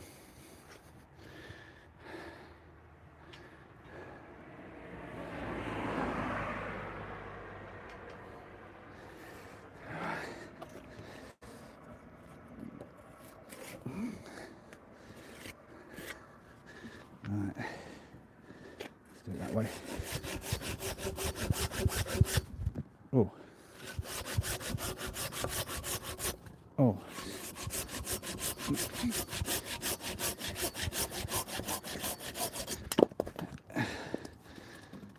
Right. Use that one I've cut to now have the others on. I forgot how hard this wood is to cut. Oh, it is.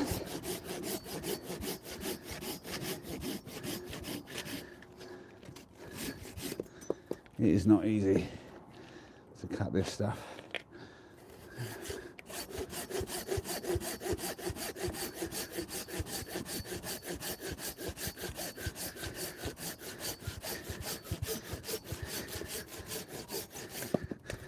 Now normally I like to dry it out before I split it, but I might have a go at splitting it, just because this stuff is going to need to be split for sure. And I think I might be able to get that done.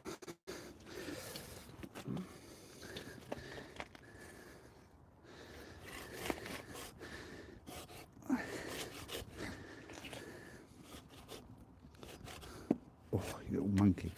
Right. Put it on that. There we go.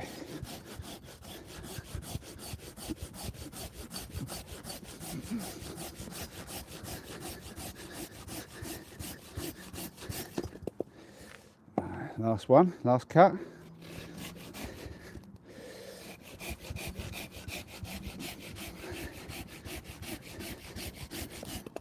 Nice. Okay.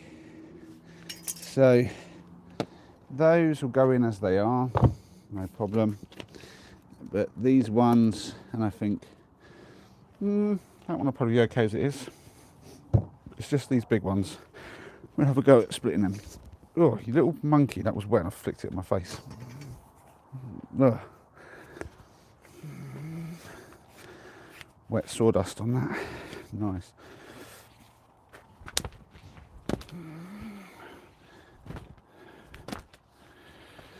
I think up to let it dry out a little bit. But,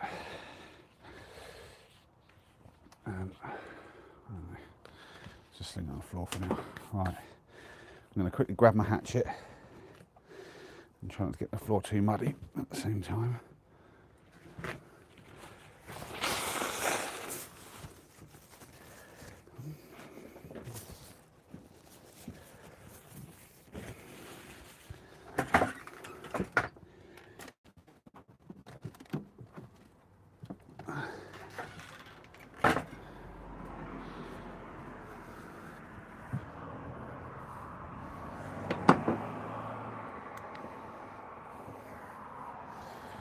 Alright, I definitely need to be able to see when I do this, so I'll put a little light up here.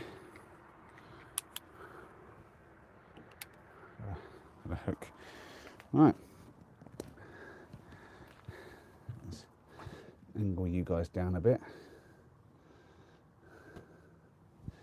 Hopefully you can see okay. Can you? Yeah.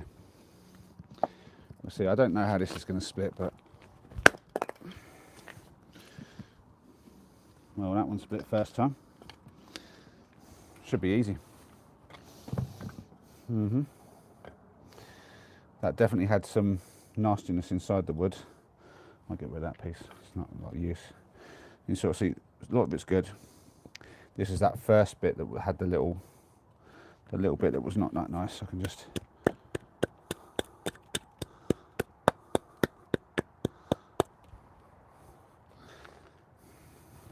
I think that's okay, that size.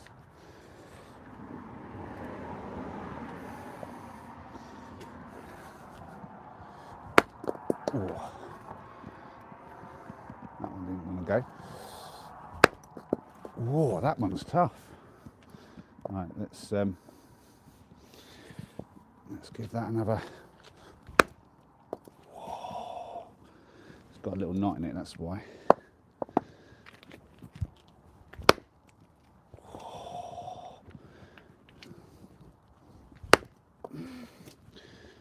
Oh, blimey.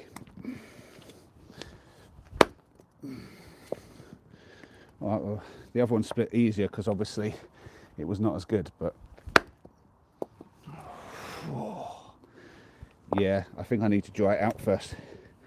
That wood is really difficult to split. Oh, no, I think we've got a bit of it working, but now I've got to hide the axe from the car coming.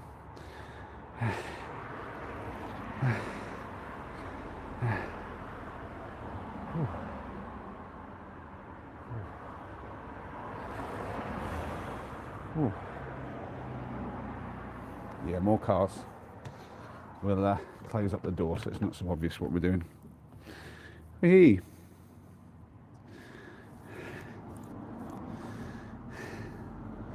They'll all be rubbernecking, that's for sure. Is that another car coming?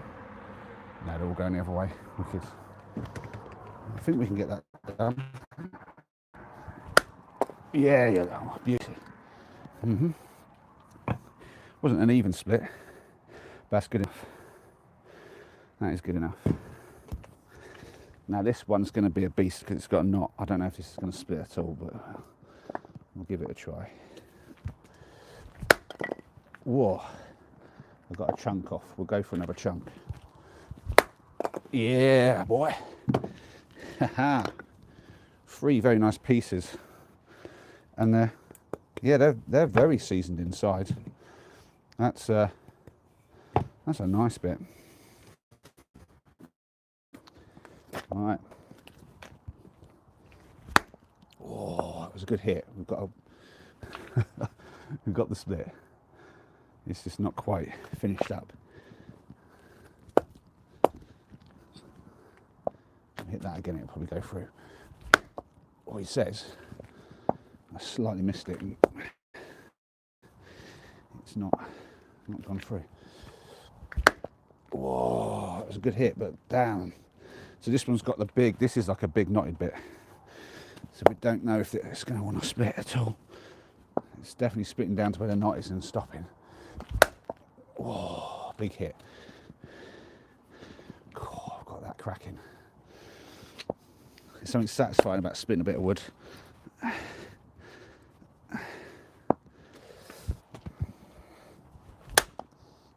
Oh, that did the job of just smacking on the floor. Right. That did the job there. We've got a car coming. We're gonna just hide the lugs and everything. Oh, man. Right. So the last one is this one that was on the floor. The problem is I've got to be very careful with this. I can't hit it full power because I might hit the floor. Ah, like that. It's all right, just grazed it. Just grazed the tip. No major harm to just a tiny little bit off the corner. That'll be fine. There we go. But we split that pretty easy actually. I thought it was going to take a lot more splitting. But that's why I put it on another log, so I don't have that happen. And now we have a huge stack of wood. I'm really happy with that. Let's get inside. To be fair, I've made the floor really muddy. This is the only trouble with this spot. It's quite a lot of mud to get through at the end. Let's clean off a little bit. I love sawdust and bits all over me.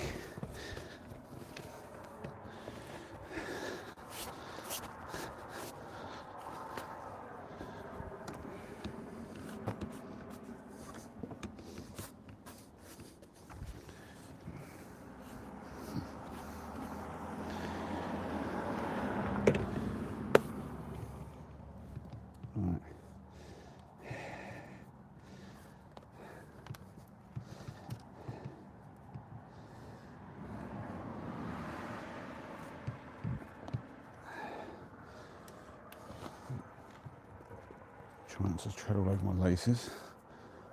All right.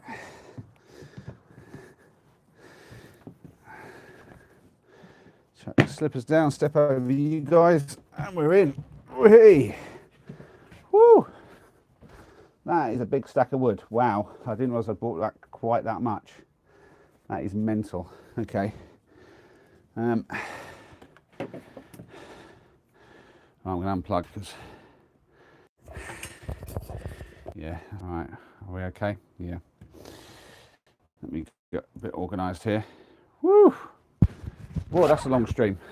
Yeah, nearly 10 p.m. Sorry, guys. I thought it was going to be quicker than that, if I'm honest, but messing around with battery problems and stuff didn't help. And I did get a lot more wood than I expected. I'll show off the big stack. It's a sizable stack. Oh. Good to be in though, good to be home. I'm just going to fiddle with the mic. Sorry if there's a bit of weird noise. Too hot to be wearing this many layers now. That's a proper workout, which is definitely half the point of the whole thing. I'd rather get a workout and get free wood than pay for a load of wood and have to work more to earn it. No, thank you. Whew. Now we've got a Rohan in, that new one, but looks to it. Or are you the original? Are you the OG Rohan, just with a different handle slightly, or are you a new Rohan? Honestly, people change their handles, and I'm like, oh no, I don't know. We've got a Diva Fever. We've got Wow, Puff, Poof, Wow. Where's the climax? I think that was about 2-3 minutes ago when I got that last bit split. Let me get this light sorted so that I haven't got it glaring at me. There we go. I'm going to turn the other light on. I've got proper lighting in here. Whew, I might have to take this top off. Jeez, might have to get down to the t-shirt. Don't worry, I won't strip all the way. So yeah, that is the wood that I have harvested. I mean, there's a little stack in front. I can put that on top. Careful not to cut myself on that. And that, I'll get the bag out of the way. And barring the saw that is sort of jammed in the thing, that is the stack of wood that I have brought back to burn in the stove. That's going to last for a while. That's nice. That's a few days worth of wood there. No problems. I'm really happy with that. So yeah, I'm just going to put that onto the stove, which I hope is still running, but who knows? Who knows? Need to just hang this strap up somewhere just to let it dry for a little bit. Got a little bit muggy. It did. No, I think it's just gone out. Yeah, I don't know. There's some embers, some small bits. I don't think that's going to go though.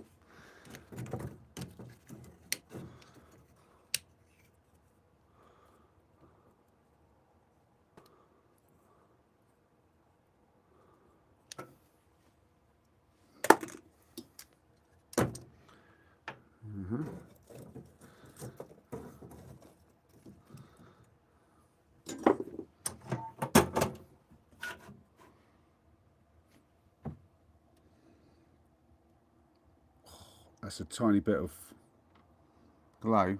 I don't know if that'll actually do anything or not, but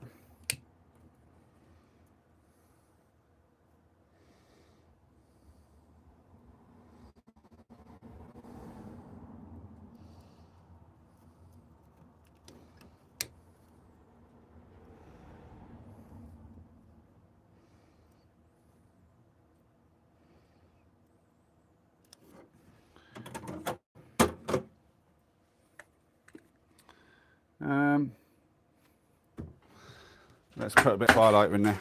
It's only going to need one little chunk and it'll probably go.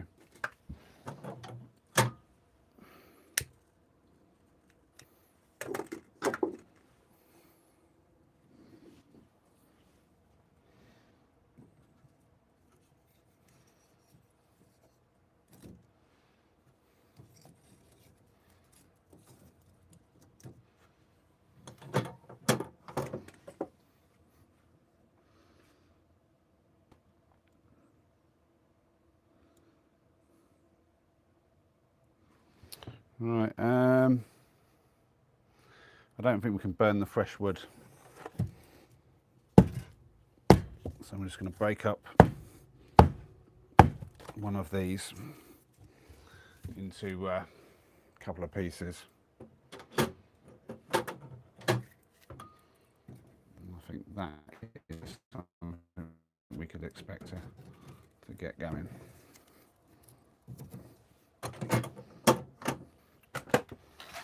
Right. Ooh. bit of splinter. There we go. I was talking about that earlier. Not wearing gloves to stop that sort of thing. Right. Whew. Just wipe the sweat a bit. That definitely builds up as I've come in, and I've come in from the. And let's see where the battery power is. 16%. That's enough to finish up with for sure. Woo. Let's get comfy. Oh blimey. So yeah, I think that's going to light itself okay. Need to turn that big light off and swing this one around. Right. Whew. Oh, adventureful. Oh, we've got Fraggle Fart in. I haven't seen you for a long time. It has been a huge amount of time, Fraggle Fart. How are you doing? I hope you're well. Oh, can we have the dad joke, please, says Ellie. Well done, Ellie. We'll get the dad joke done. I'm surprised you're asking for it. I know you hate the dad joke, really. And what's Rohan saying? Do you sleep naked in the van? Also, have you got a weapon? Well, I've got my swords, and you've seen the hatchet. I would class them as viable weapons. Plus, obviously, you know, kitchen utensils. So yeah, you know, makeshift stuff, I guess. But I don't have firearms or anything like that. No. I think the closest thing to an actual weapon I have is a catapult that Paul, rest his soul, gave to me. But yeah, other than that, it's just that sort of thing. And as to sleeping naked, no, generally not. I'm not one to do that. I like a pair of boxers on or something. Keep things separated. The men in the chat will know what I'm talking about. You say you do hate them, but for the others, fair enough, Ellie. You're a good sport, Ellie. So, dad joke of the day, as we've now got a chance to sit down. Oh, this is up there on cringe. I've just read this one because it's quite a short one. I invented a new word today. Plagiarism. That is bad. That, oh man, that's up there. That's a good solid 9. Oh, you wear socks in bed, Vic? Oh, I generally don't do that because it's bad for your feet. You're going to get like fungal infections easier, and also circulation and stuff. I do sometimes wear thermals if I'm camping, and it's like going to be super super cold. But I get special ones that don't have like elastic in the ankle part, so then they don't constrict blood flow. But you've got to be careful with the old socks on while you're sleeping. But socks on at all other times though, for sure. We've got some modded chat. Let me see about that. I'm sure we had loads tonight. Diva saying, I can show that. It's not exactly anything specifically rude. Just saying, Diva saying, finish us off and put us out of our misery already. I mean, I don't know how I'm finishing you off, to be fair. Yeah, the stove has got going really nice actually. Yeah. The pieces that were left in there had a tiny bit of like parts of them that were glowing, so they have managed to basically just relight from a bit of firelighter really well once I put them together. They just separated out, so they weren't really going. Fraggle Fart saying, yeah, I'm doing well. It is so long. How are the kids doing? Kids are good. Henry is starting school, back to like full-time school next week, so he's not about as much now because he's has to spend more time at his mum's. But yeah, he's not like full time yet. He's going to start off slow. This week he's only going to have like a couple of hours a day, I think, or something. And then there's going to be half term. When he comes back, he has a little bit longer and a little bit longer. And I think it's a few weeks where they kind of like slowly, gradually get him into doing the full length, the full sort of full day of it. And I think that's partly just because like help him sort of acclimatise to the routine of it, because it's quite a lot if you think about it when they go to school. I often think this is one of the reasons why we homeschooled the boys, is because at school they're just doing so much with the kids. It's crazy. I often think like at younger ages they should have probably just given them. I think they started to do that a lot more, but not enough. But to give them like more free time and free learning and stuff like that. Rohan asking, do you still wee into the Lucozade bottle? I don't think I've ever done. Well, I've never done that in the van. Never had to. Yeah, that's a weird one, Rohan. Uh,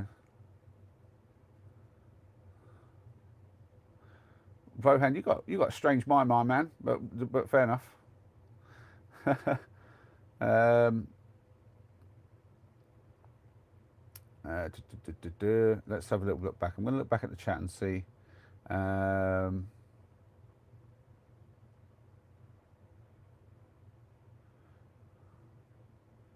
oh, Ellie had an interesting question.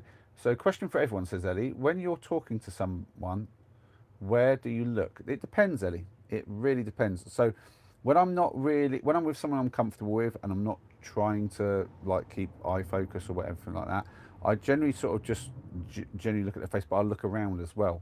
I think I've mentioned it before in the stream how um, I'm technically they call it dyslexic, but basically I call it three dimensional thinking.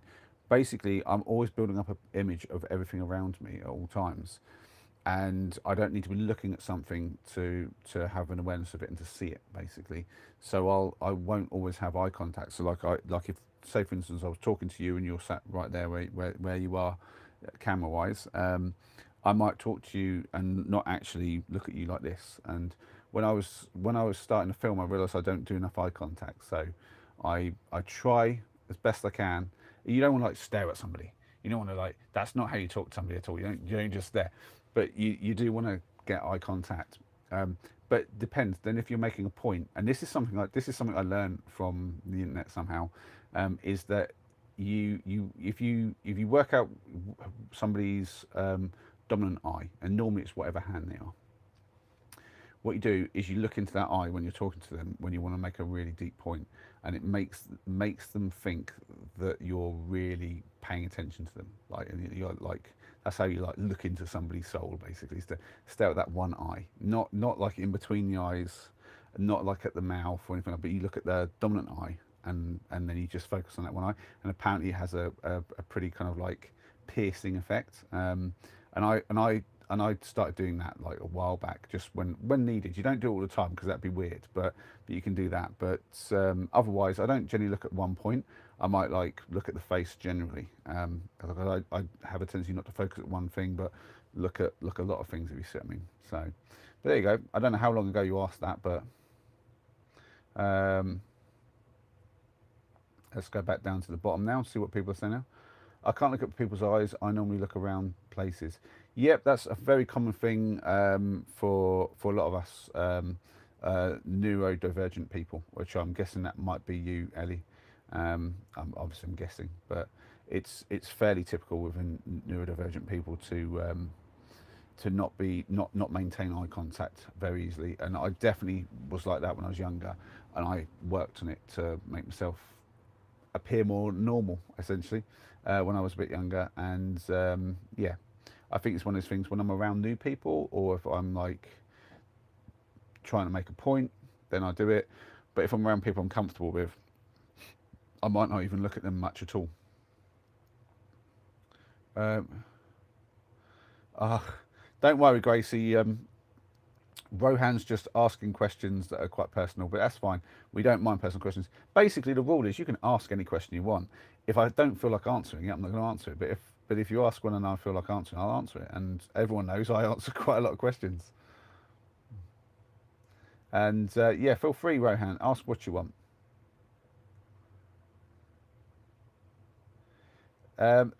Did not say that. No, no, nobody. Unless you're talking about somebody else, Rohan. But no, I have a toilet, Rohan, and I use that. Generally speaking, unless I'm out in the woods, and then I'll just do it when any old where. Um,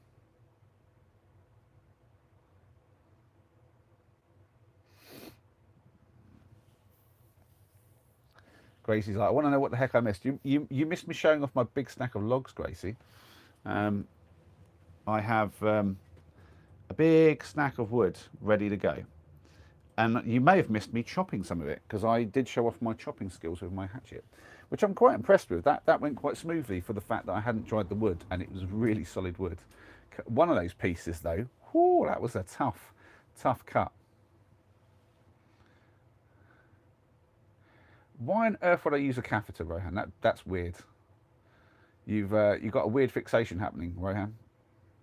Fragrant saying, right, good to hear that about Henry starting school. Also, step by step is good.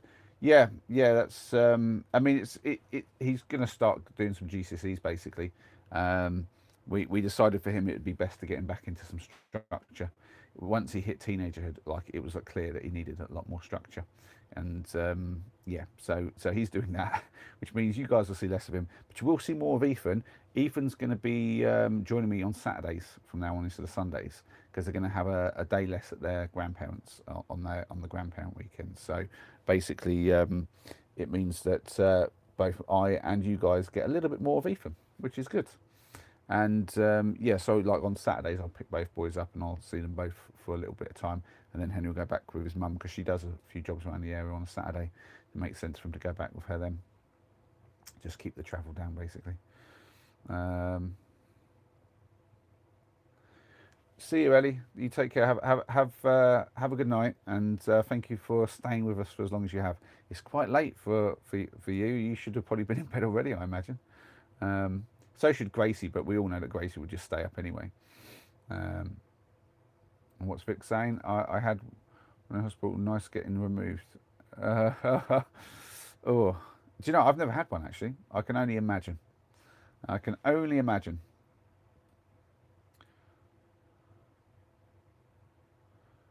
What on earth is Gracie going about?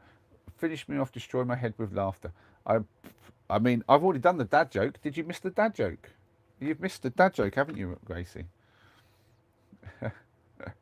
I can retell it if you want to hear it.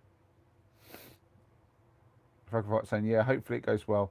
Hopefully it does well on GCSEs. Yeah, I mean, I'm not like a huge proponent of GCSEs and exams like that. I think like um, they don't really amass to much that you can do with them other than like entry into like A levels or college, and then further education after that. I don't think a lot of employers really look at like exactly what you got your GCSEs.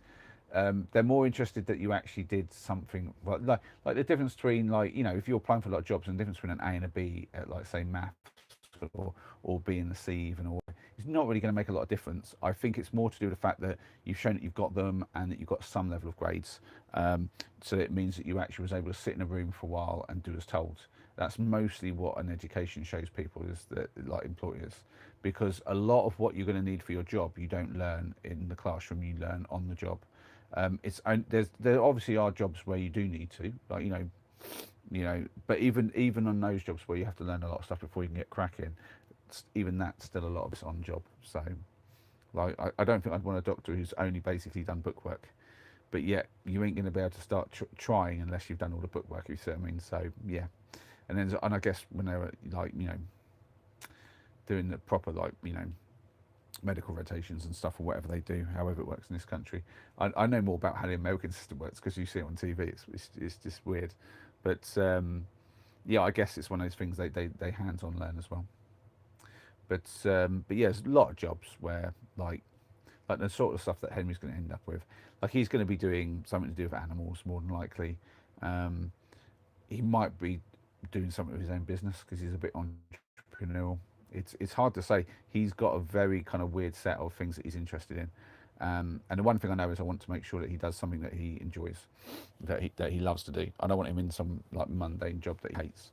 I think we could probably all agree that you want to love what you do. Is basically things. Then you never have to work a day in your life. That's what they say, and that's absolutely true thing. Wound drain. Oh, that sounds grim. But worse than a catheter. I mean, I'll take your word for it, Vic. I've not had any of these things, so I couldn't hazard a guess what they feel like. Um, and then Gracie's saying, I definitely don't look at people when they talk. Like me. I, oh, you saw the chopping bit, Gracie. That's cool. Then. Grace, I'm on GCSE time, but all I can say to him is good luck. Are you taking your GCSEs this year, Gracie? Is that what's happening? I was wondering.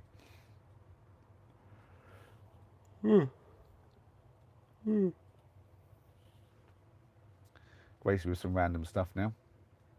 Hit me, baby, one more time. What's Frank Fart saying? Yeah, that is the main thing. As you want him to do his best, and obviously something he wants to enjoy. Yeah, I mean with Ethan, it's going to be far more clear cut. I think he's going to do something with his music playing, with his piano, and I am like getting him to like basically practice his singing and get better at that. And I do plan eventually once he's kind of like built up his muscles and his sort of getting into it a little bit, I'll get him a proper singing coach. Right, I tell you what I need to do. I need to get some wood up on here to get it warmed up and ready to burn. We'll get some of these smaller pieces that I'll probably use tonight. I think they're fairly dry. I think if I just preheat them, that'll probably be good enough. I think some of the ones I split will be particularly good. We'll do that.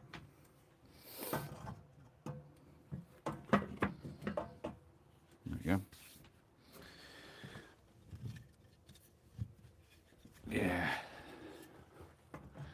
Yeah, these couple of split ones at the back here could be very good.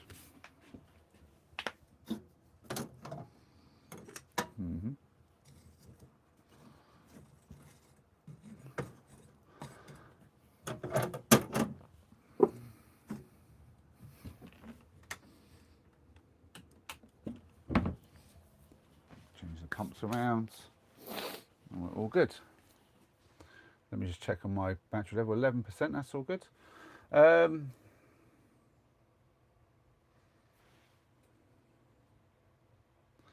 Oh, Sparker saying, veterinarian work is great, but requires many years of training.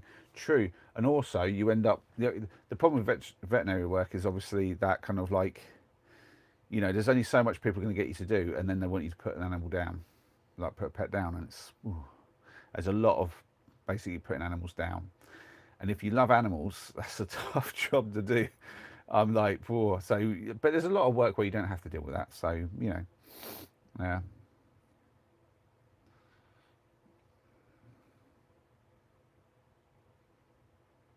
Hold on, what's Gracie saying? Yeah, Gracie, are you like really far behind on this? Are you asking about the jokes? I think you're asking about the jokes. So I'll give you today's and yesterday's. So today's was easy. Today I invented a new word, Gracie. Plagiarism. So that was today's dad joke. And yesterday's dad joke was, what do you call a donkey with only 3 legs? A wonky. Classic, really. Classic. Frank, do the kids still enjoy their fishing? Henry does, yeah. Ethan's never really been like into the fishing that much, to be honest. He's more into his table tennis and his piano playing, and he's very much into his Nintendo Switch. I mean, they both like Minecraft, but Ethan's particularly fond of Rocket League, and now he's getting into Mario Kart because I got him Mario Kart for his Switch last time he was here, and we had a lot of fun with that. I enjoyed that game too, so we'll be doing a lot more of that again.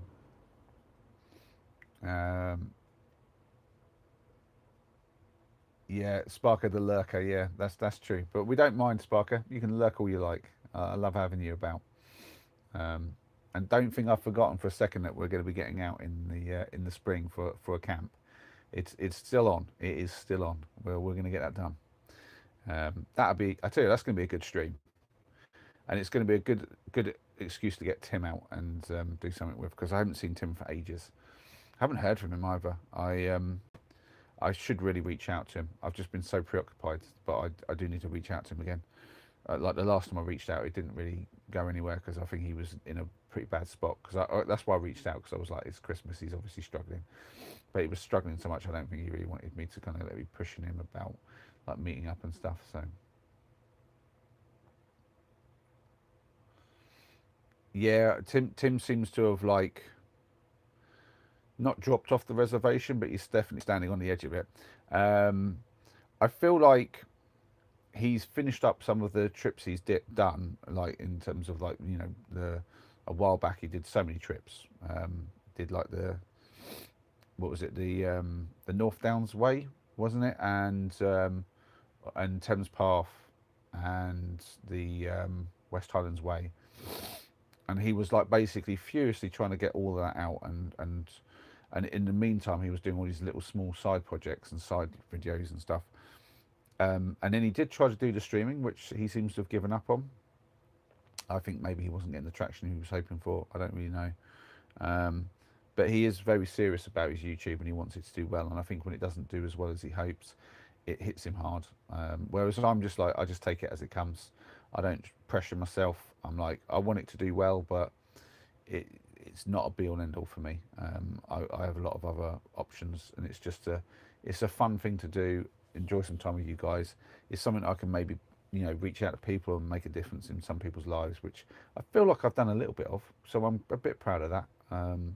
Won't lie. It's not like I'm changing the world or anything, but I feel like I've improved a couple of people's lives at least, just in a small way, at the very least. Um, and at the very smallest bit, I've at least entertained some of you guys. So what's Fraggle Fart saying? It's a long one. Well, that's cool. Hope Ethan is enjoying all of that and his Nintendo Switch. Mercot is a great one, but sadly on Rainbow Road I keep falling off the side. Yeah, I'm pretty solid with Rainbow Road. The old one on the Wii that I used to play, I could get around the whole thing and never fall off and do like boosting and all sorts. This one, it's hard to boost on and stay in control. And I think it's just because I'm not used to the new controls.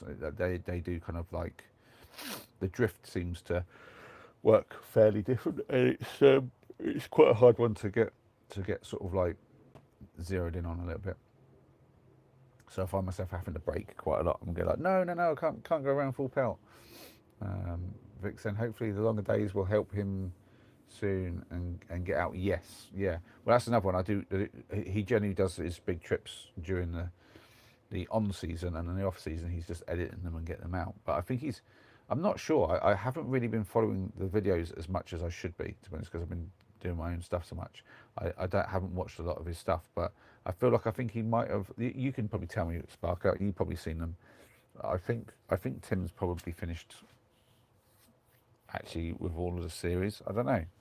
I felt like he had. I'm not sure, but he has seemed to slow down a lot, and I have that sense just in general that he's withdrawing into a shell a little bit. Um,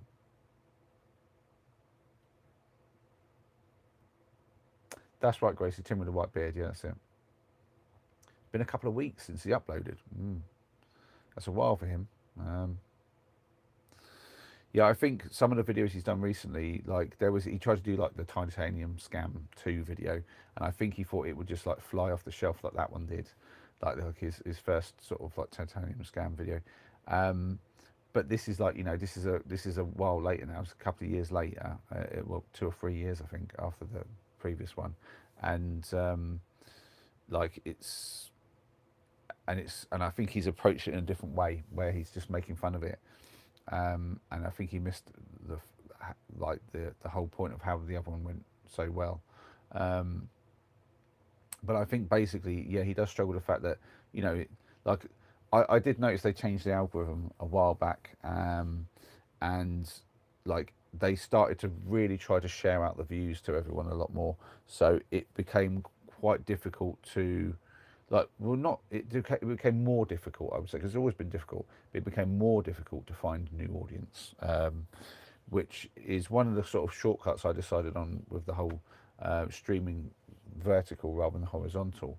It's a bit of a shortcut to get into a lot of different feeds. I get into the short feed, the vertical live feed, um, and then afterwards it sometimes even puts me into the normal sort of pushing me out into sort of the suggested videos and all that, which is why I go to the bother of actually putting my own thumbnail in, even though it's just a random photo.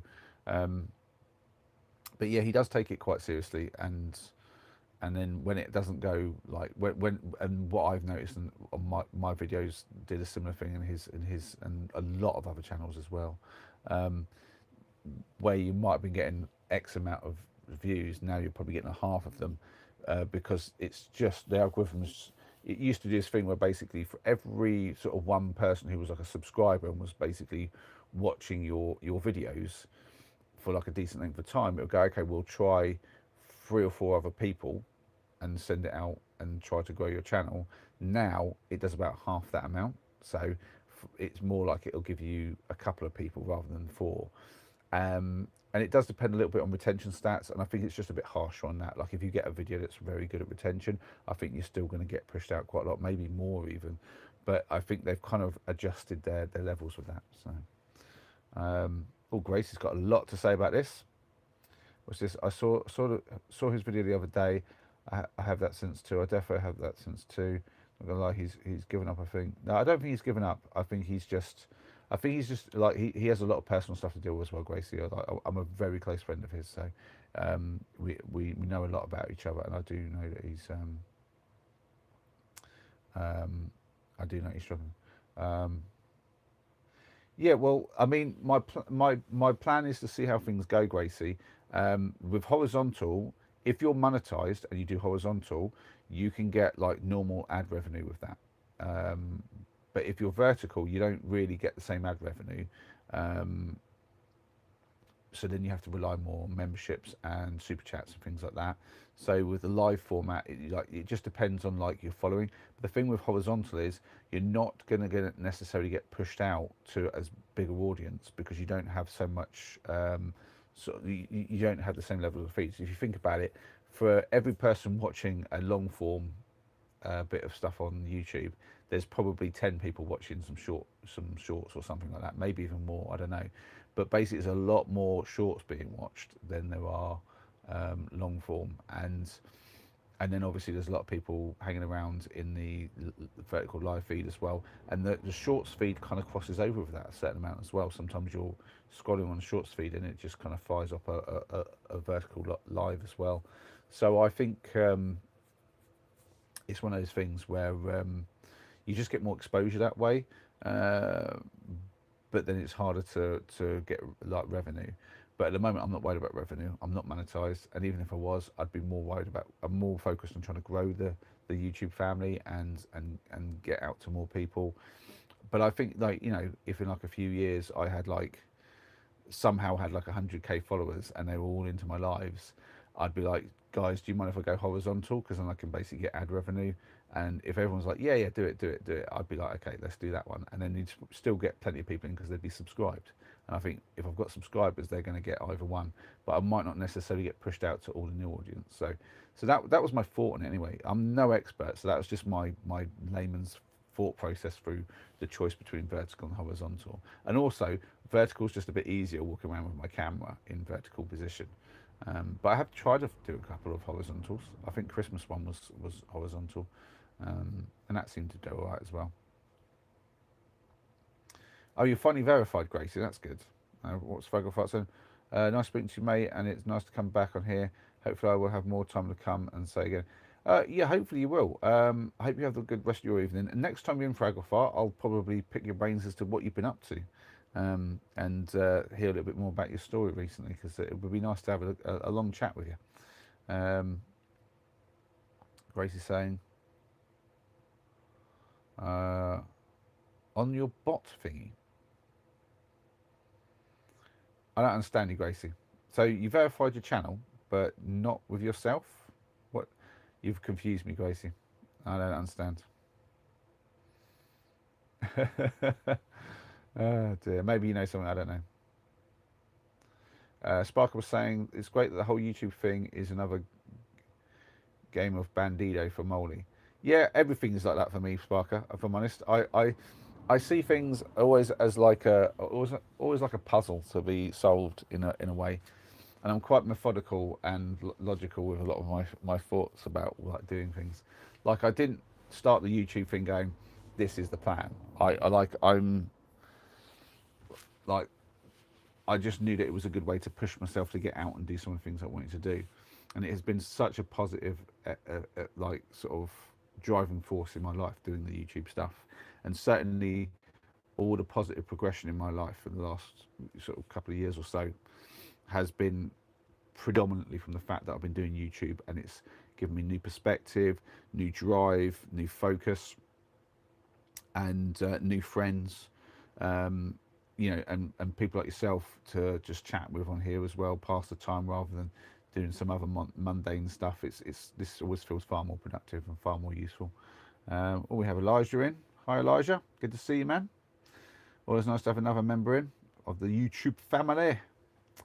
Uh, that's all right. You're all good, my man. Don't you worry. All is forgiven.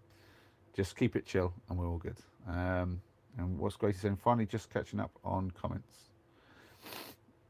Oh, you got flagged as a bot. Oh, right. Well, that makes sense, Gracie, because I'm pretty sure you're a bot, aren't you? I thought, Gracie, that you were just some AI bot that was like, just in the chat, just like, some sort of farmed kind of like view. Surely. Elijah's saying, I'm creating a biltong business. Cool. It's a popular product. Although I'm not a fan usually of the biltongs because they always have a weird flavour to them. I prefer just a straight up, just a bit of plain beef. I did find a company that does just literally plain 100% beef jerky, and it's expensive. I'm not going to lie, it was super expensive. I was like, I'm not going to pay for that. Oh dear. That was back when I was looking for my cross country trip, and I ended up just dehydrating my own beef, and that worked very well for my beef stews, and I was quite pleased it worked out really well. Go for it, Elijah, if you think it's a good idea. Yeah, you're right. It's good protein. It's very good protein, which is why I was looking into it as a snack for my cross country trip. In the end, I settled on some chicken breast crisps, like 100% chicken breast. They slice it really thin, dehydrate it, and it becomes these little really crispy crisps. And they were fantastic. And I used those to go along with a curry. Rather than making it into a chicken curry, I actually just used them, like I just ate them as a snack alongside basically a vegetable curry, which worked out really well. We have Marina Della Rose. Marina Della Rose, that's a really cool name. But Marina says, hi from Scandinavia. Hi. I love camping, sleeping in shelters, making bonfire. Well, just like me then. I love that sort of stuff. I'm very much into all that. I've just been in the woods collecting my firewood from my stove, as you can see. I've got a big stack of it behind me. I've got to get dried out and sorted a little bit, but yeah, I like a good fire in the woods, and I've done plenty of camping. Check out some of the videos on my channel. You'll see what I'm talking about. I've done a lot of crazy stealth camps, cool wild camps out in the mountains and the hills and the forests and everywhere really. Yeah, biltong is very popular at the moment, Elijah. You're not wrong. I see it in the shops all the time because there's a lot of popularity to protein snacks now because people are starting to get wise to the fact that you need plenty of protein, and I think it's one of those things though. Biltong particularly is towards like camping people and that as well. Yeah, you go for it, Elijah. And if you're excited about it, then yeah, it's a good thing to do. Just do it well and take care, and don't take huge risks. Just take make sure you're thinking through all your risks. There's going to be risks, as always is with business, but make sure you're managing them properly. Grace is saying, she said, I have my tricks. He thinks he's won her. He thinks he's very good. What are you talking about, Gracie?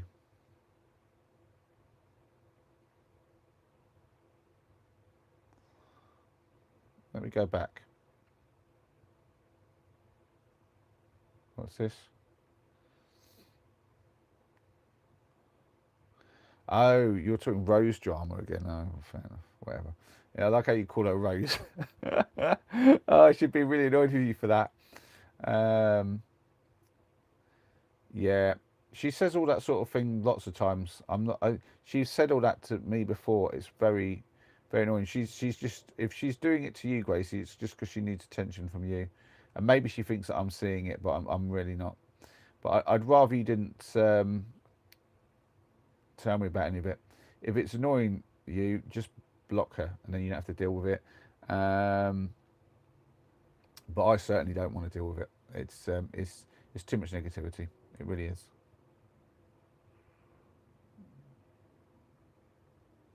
Marina saying, "Do you have a favourite place you go to?" I mean, well, as you might have noticed, I'm in a van, so I'm a van lifer. So I live the camping life basically. I'm always camping every day, just not in a tent every day.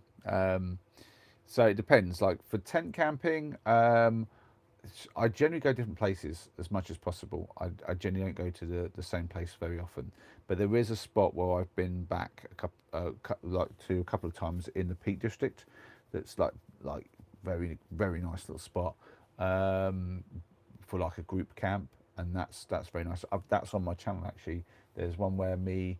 Um, it was the first time I met up with Paul and Tim, and me and Noah, we went and met them, and we went to the Peak District, and me and Noah had been there before, and it was just a really great camp. It's probably one of the best camps I've ever been on. But yeah, no, there's not a favourite spot for tent camping. In terms of van, like places to park my van, I've got a couple of favourite spots. I'd say Ivanhoe is one of my favourites because the walks around there and the views are amazing. Um, this is fast becoming one of my favourite spots because I've got like access to the clappers here, and there's some really beautiful walks around here.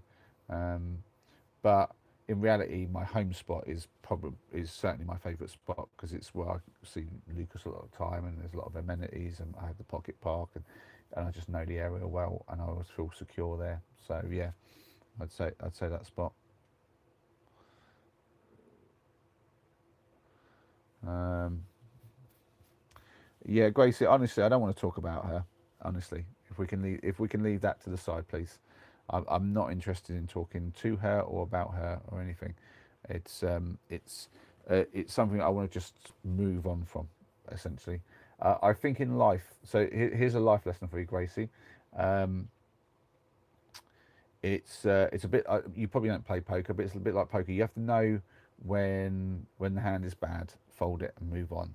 And if you spend the rest of your night thinking about a bad hand, it's gonna mess you up. Um, and this is true of any situation. Like for instance, if you're like when I was like for instance learning to drive, like if you got if you did a mistake, if you spent the next 5 minutes screwing about how you made that mistake and what went wrong and cursing yourself for it, you spend the next 5 minutes making more mistakes, and then you get wound up more and more. And I think it's one of these things I have to look at and go, like, I tried really hard with Susie. I tried to be a friend to her. I tried to be patient and consistent as best I could. And I wasn't perfect, never am. I don't put myself up on any level of pedestal like that. But I did my best with her, and instead of understanding that I'm doing my best, she was very negative, not just to me, but to some of the family members, to the point where I had to say, enough is enough. If you're going to start bringing that onto my channel, I have to basically say no. Um, and I'm not the kind of person. We know what she's like. She would threaten to leave all the time, and she would leave, and then she'd come back 5 minutes later. That's not me. If I don't threaten, I don't try to make a big deal. I make choices, I make decisions, and once I've made them, I stick to them. And there's no reason for me to go back on that. And so it's stuck. That's there. I'd like to think so, Sparker. I gave her chance after chance after chance. That's all I can really do. Hi Wayne, good to see you, man. I'm well. I'm well. I've been up in the hills getting myself some firewood, properly up there. I'm not sure what the elevation is, but that's got to be some meters like up as well as across. Um, but yeah, it's been a good day. Been a really productive day today. What about you, Wayne? How are you doing? And Marina saying, sounds like an amazing place you are at and have. Thank you, Marina. Yeah, I certainly feel like I'm in a good spot in my life right now. It's really good. Your favourite place is in Sweden. There is a shelter and a big lake where I swim in. Oh, that sounds amazing. That sounds amazing, Marina. I tell you, I have seen that Scandinavian countries as a whole, they're very cool with the whole right to roam stuff, and there's Like there's a lot of place. Like I heard like Norway do a thing about like everyone going out on one day to just like have bonfires and stuff and whatnot. But obviously Sweden's like probably got a similar sort of like beautiful countryside and stuff like that. Just wow, yeah. I mean, having a nice crystal clear lake to swim in and like a nice shelter and stuff. Oh yeah. I mean, that'd be the dream to be honest. To have a little piece of land with like maybe like a little brook going through it or something. No, a little swimming pond or like lake or something. Plenty of forest nap. Yeah, that build myself a little hidden away cabin. Be beautiful. That'd be a lovely thing. Well, I hope to, Marina. I hope that I get to visit some of the Scandinavian countries and do a little bit of touring in my van. Yeah, it'd be lovely to get around there and do some of the sites. Um, I definitely feel like I need a local though to show me some of the best places, or at least I'll get onto like in the internet and start doing a lot of googling to try to figure it all out, find the best ones. Right, I'm gonna plug this in. It's gonna mess up the stream. I apologise, but it'll come back very quickly.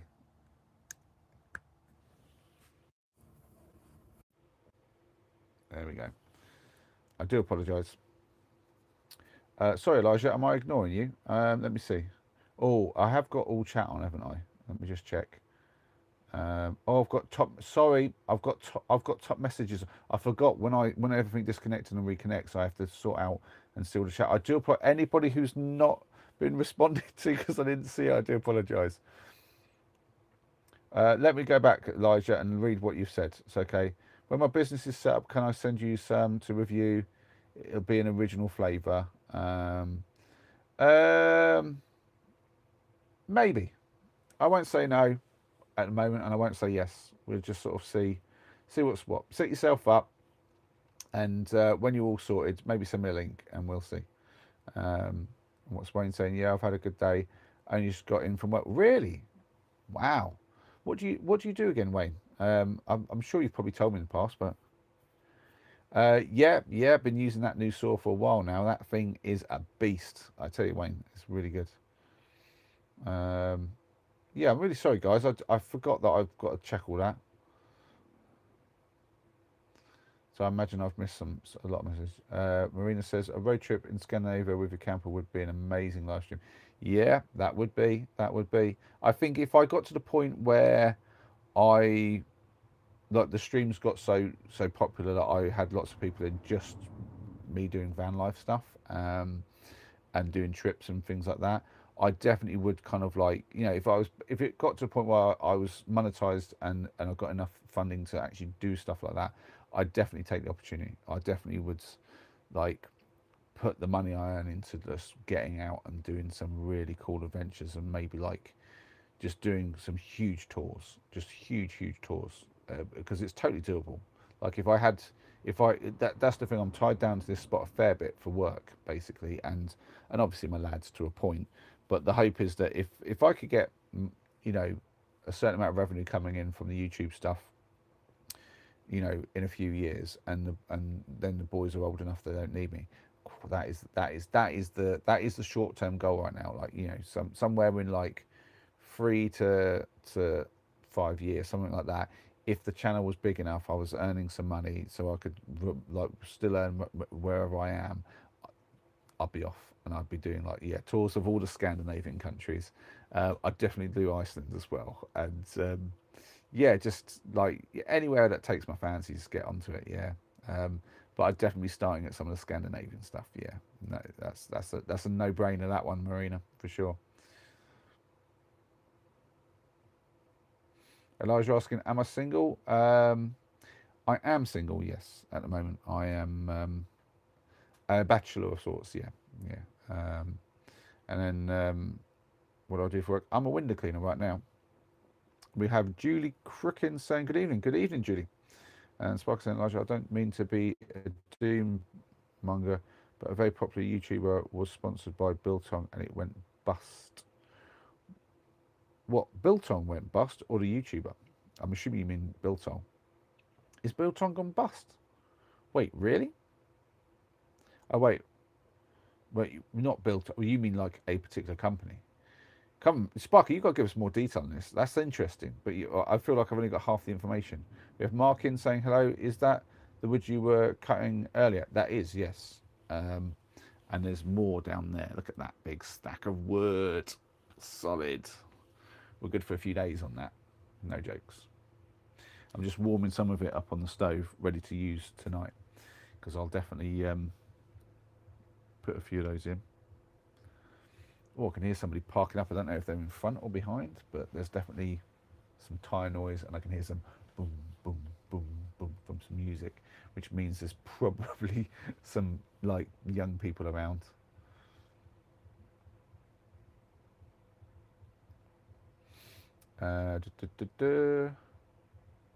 Wayne says, "Oh, lorry driver, of course. Yes, I remember now. I think you'd said that. Sorry, Wayne. Do you know, my brain for these details is sometimes terrible. Can you give a tour in your camper?" asked Marina. Absolutely, but not right now. I've done a few tours, to be fair. If you make sure you're subbed, Marina, and come in on another stream. I'm doing daily streams, basically. Every day I stream, sometime in the evening. So I'm guessing if you said you were somewhere in a Scandinavian country, I don't know which one, but I'm guessing you're probably a couple of hours ahead of us or something like that. But yeah, I usually stream UK time somewhere between 7 and 10, somewhere in that. Today's a bit of a late one because it's gone on for quite a long time. We've been doing 3 hours, which is fine. I wanted to do a long one at some point. But yeah, it's yeah. If you come in another time and I haven't basically, oh, thank you, Marina. Appreciate the sub and the like. Yeah, if you come back another time and ask me again when I've got a bit more chill time to do it, I will give you the full-on tour if you like. Like I said, it was a company making dried meat products. So you don't have any detail. Fair play. I get it, Sparker. Don't go googling it on my part. But yeah, I mean that happens. To be fair, companies go bust all the time. It's no given just because something's popular that you can make a company work on that. You have to work it and do it right. Yeah, any company doing it right, Elijah, will work. But it's hard work. Any business is hard work to make it work well. You can't just click your fingers and think it's going to work. Julie's saying, is this a large camper you're living in? Indeed it is. It's a converted van, Julie. I converted it myself. It was converted for a family of 4. So me, my ex-wife and my 2 boys. But as you may have just guessed from me saying ex-wife, she's no longer with me. And my boys do come and stay, but it's mostly on my own.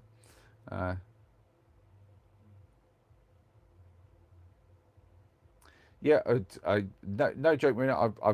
I mean, if you can't wait, there are some videos on my channel where I do a little bit of a tour. And there's definitely some, like every now and then when I get people like yourself in who are interested in the van stuff and they want a tour, if I can at the time, I give the tour. If not, I say the same as I've said. We'll do one another time. But because everything's kind of like all a bit like haphazard at the moment, because I just got in from all the wood collecting. I've got wood in front of doors and stuff. I'm just like, yeah, we'll do it on another one when there's a little bit more sort of sense to everything. But absolutely, we'll definitely get it done. It is, Judy. It's really cozy. I love my van. I particularly like van life, and yeah, it goes really well. I mean, to be fair, my ex even loved it, but she just didn't love me. What can you say? But yeah, it's something my boys obviously enjoy as well. My youngest, like Ethan, he's so into the life. That's unreal. I do think there's a fair chance he might end up just doing van life when he's a bit older. Elijah's saying, are you and the ex still civil? Yes, of course we are. We've got 2 sons, and we take our parental responsibilities and our roles very seriously. And yeah, the boys come first. That's been a thing that we've always agreed upon at all times. So we are actually quite amicable, and we get on. We talk about the boys and what we need to do with them all the time. And yeah, we found a very one second.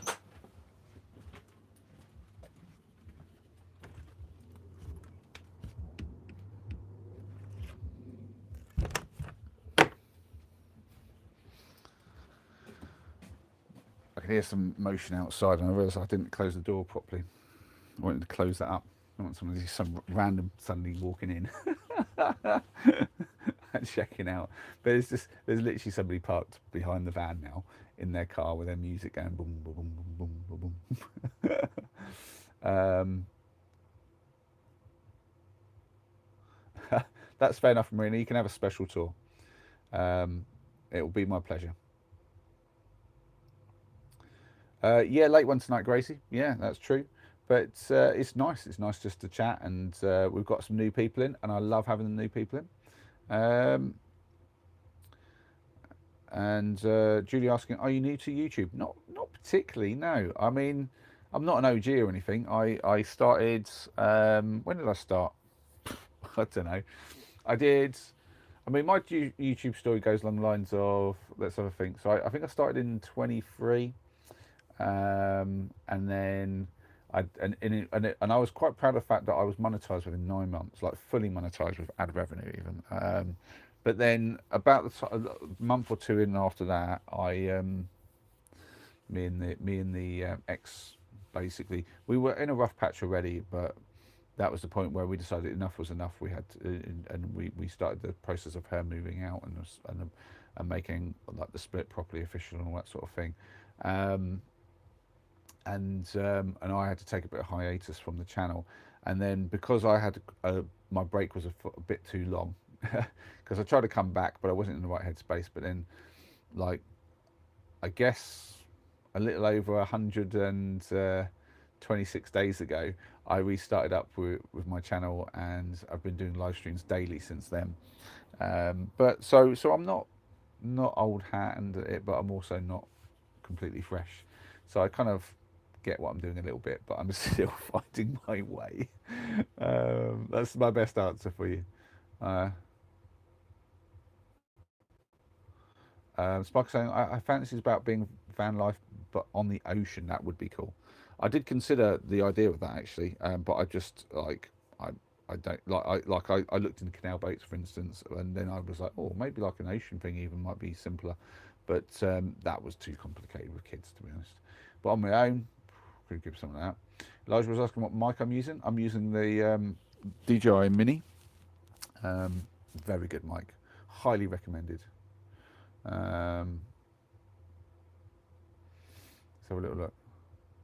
Yeah, last night was very late, Gracie, and that was a super late start. I started at 11:30, so yeah, it happens sometimes.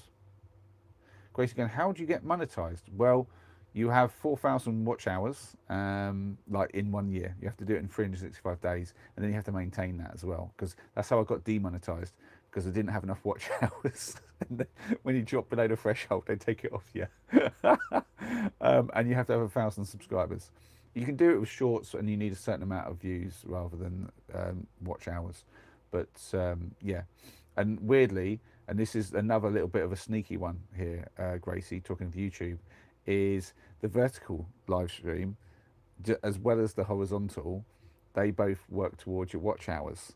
So I get to get put out in the shorts feed doing this. Not as much as a short would, I suppose, but I do get put out there as well as the vertical live stream feed, and then you guys watching this all adds up to watch hours, which is crazy. It's a crazy shortcut to get a lot of hours, especially if I do long like streams and whatnot. But like my videos, I was putting out a video to do it in 9 months. I was putting out a video every week. I mean, I didn't do that at the start, and the plan was originally to do every 2 weeks. But then around, like, I started in November, and around about Christmas, I was like I feel like I could do one a week, and like I need to build momentum. So I started doing one a week, and I maintained that for the rest of the 9 months. Like always getting something out, whether it was like some like a proper little video as well, like whether it be like a full on stealth camp, or whether it was something to do with like a hiking adventure, like my 1 km missions. Loved my 1 km missions. I want to do another one again at some point. Um, but yeah, I did different stuff around camping and stuff, but and it was focused solely on camping at that point. I didn't even bring out the fact that I was a van lifer. I mean, I mentioned it in a couple of videos, but I didn't really sort of like show the van ever or anything like that. And yeah, I did start doing some live streams here and there, but it wasn't like a super regular thing. By the end, I basically worked out that if I did each month, if I basically what I was doing, I think it was like the third weekend of every month or something. I was doing a live stream then, or it was the second weekend or something like that. But basically, I always released my videos on Saturday, and I got really like the key was consistency, and I had a certain time on a Saturday, and pretty much 99% of the time I'd have a video out right at the right time. And yeah, I put a lot of effort into the editing, a lot of editing. My lord, to get a good video, it's a lot of editing. But yeah, worked hard, and I got it done.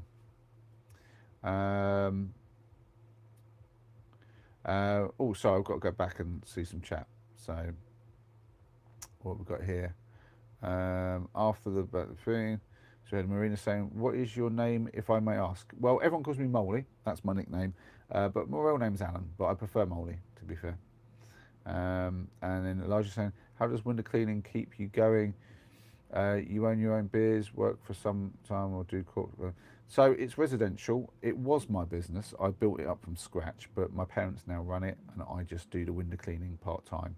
So I generally do 1 week on, 1 week off, because I have my boys, or well now just Ethan, every other week. So basically, me and their mum were sharing like custody 50-50. But now Henry's going to stay with her because he's going back to school full time. It makes sense for him to be, because she's living in one spot, unlike me who moves around. So it just makes more sense logistically. And he'll be at school most of the time anyway, so it's not like he needs me hanging around in the evenings with him. But yeah, so but Ethan still comes over, and he gets homeschooled by me, and so like he spends 1 week with me and 1 week with his mum, back and forth like that. And on the week when I have him, I don't work. So and that's where van life's quite good. I don't have huge bills going out, so I can afford to do that. But I did build the business up from scratch. Had about 15 people working for me. I was making good money. It was a good business, but yeah, it was a lot of work, a lot of stress. Didn't like that. Julie's saying, "Thank you for your answer, as I just stumbled across your channel." Well, it's lovely to have you, Julie. I hope you consider subscribing. It's always lovely to grow our family. Like I say, I'm doing this on a daily thing right now. Elijah's saying, "Starting to think window cleaning is a disguise for you being a G." I wish I was. No, it would not be good work for me. I'll be honest. When is your next live? Tomorrow. Literally every evening, Julie, I go live anywhere between. I mean, I've gone as early as 6, but generally speaking, I usually stream somewhere. I usually try to start somewhere in about 7 or 8. Lately, it's more been like 8 or 9. Yeah, I'll be honest. But sometimes, like yesterday, I started at 11:30. But the rule is just try to get at least half an hour of streaming every day. But some days like this, I do quite a long one, and yeah, it just depends. We go with whatever. Sometimes I'm playing Connect 4 with you guys on the stream. Sometimes I'm out chopping wood. Sometimes I'm just sitting here chatting like this and enjoying the fire, which is kind of going a little bit out. So I need to throw some of this wood in. Yeah, you can sort of see now. Look, that if you can sort of, yeah, you can see how it's drying out, so it starts to split a little bit. Yeah, we're going to throw these in. Oh, they're actually quite hot.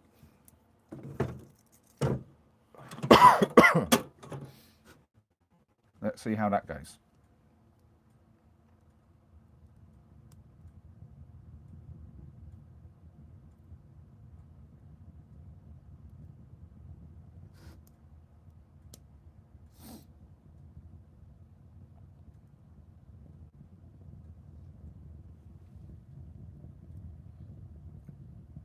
I'm just listening for any sizzle. If there's moisture, I'll hear it start to go and sizzle.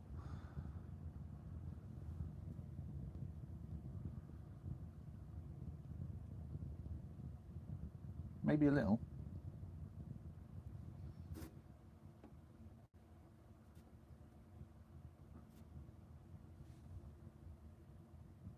But not a lot. That's pretty good. So I'll rotate these by rolling them over. No problems. Spin them. Give it all a spin so we're drying out all sides. Yeah, it's drying out pretty well.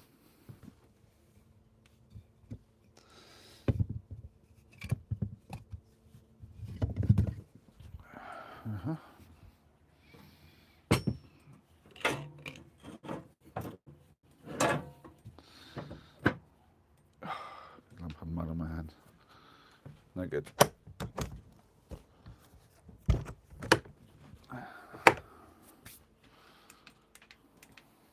Right. That's a job done. Do excuse me. Hey, Chuck's in. Hi, Chuck. Welcome back. Oh, Jimmy as well. Hi, Jimmy. Good to see you. Oh, bye, Julie. Yeah, hope to see you on the next one. You take care of yourself. And Jimmy's saying hello. And how's your year going? It's going well, Jimmy. It's going really well. Yeah, it's a good 2026 from my perspective. I'm really enjoying it. Yeah, it's great. What about yours? Marina saying, been a pleasure to be on your channel. Thank you for responding. Looking forward to talking more about nature and camera. Well, it's been a pleasure having you, Marina. Thank you very much for joining us. And yeah, look forward to giving you a tour soon. It'll be a pleasure, for sure. Elijah saying, you're a millionaire? To who? Dear. If there's a millionaire in, I need to know. No, Jay. Oh, Jay. Dear. What's Chuck saying? Let me go back. Chuck says, blah, blah, blah, while camping, a wild bear charged at him. St. Gall rebuked the bear and commanded it to bring firewood for their fire. The bear obeyed and remained a companion to the saint from then on. That's a cool story. I don't, obviously, it doesn't sound real, but still cool. And then, good night, Julie. Take care. And then Spark saying, the thumbnail for this video does look a bit like a 90s ninja video.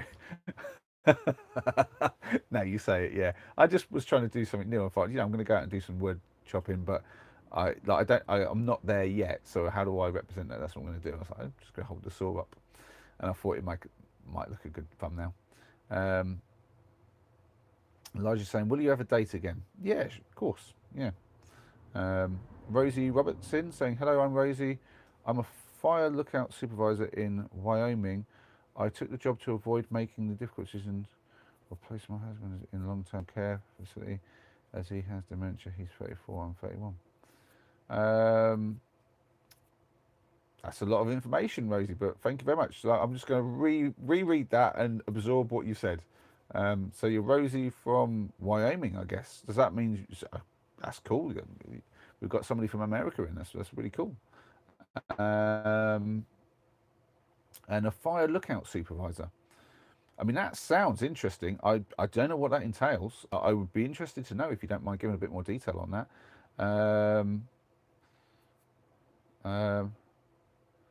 And you took the job to avoid having to place your husband in long-term care because he's got dementia. Wow, dementia at 34. That's heartbreaking. I'm sorry to hear that, Rosie.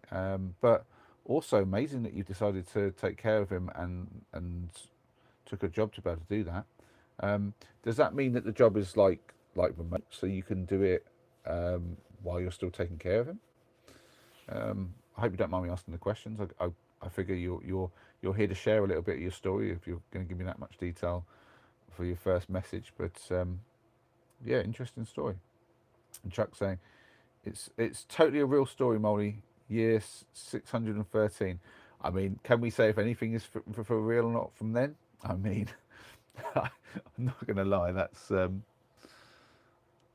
a long time ago, and we don't have very good records from it there. I do it in the summer while he is getting cared for by his parents. Oh, that's a really cool thing to do. So what is it though? Is it like I mean, it kind of like there's a fair bit of like obviously the context is there. You're looking out for fires and stuff, but like what does that actually entail? Are you like on a site, or are you like is it like honestly my mind is boggling as to how that actually works. Spark saying, I love Wyoming. I have crossed the US twice, and Wyoming is my favourite state. Oh, that's cool, Sparker. That's cool. What? How comes you crossed the United States twice? Was that just for holidays, or was it a specific thing you were doing? And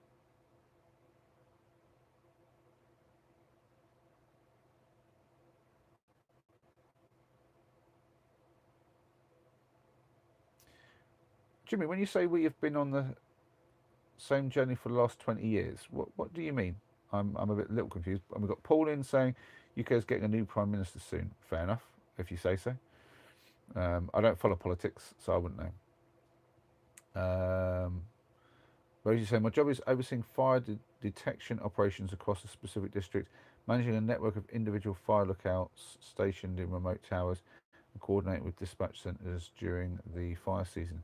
Oh, I see. I think I'm getting you. I think I'm getting you. That sounds like a pretty important role, to be fair. I mean, like we hear about sort of like fires over in America and all the wildfires they have. And obviously, some of the little things and all that are obviously necessary. Like I've learned about how they manage a lot of fires by making sure they do controlled burns and stuff. But yeah, I'm not knowledgeable enough to even. I can't even quite remember where Wyoming is. My American states is a bit like I'm good with some of them, but others I'm not. I'm just trying to think.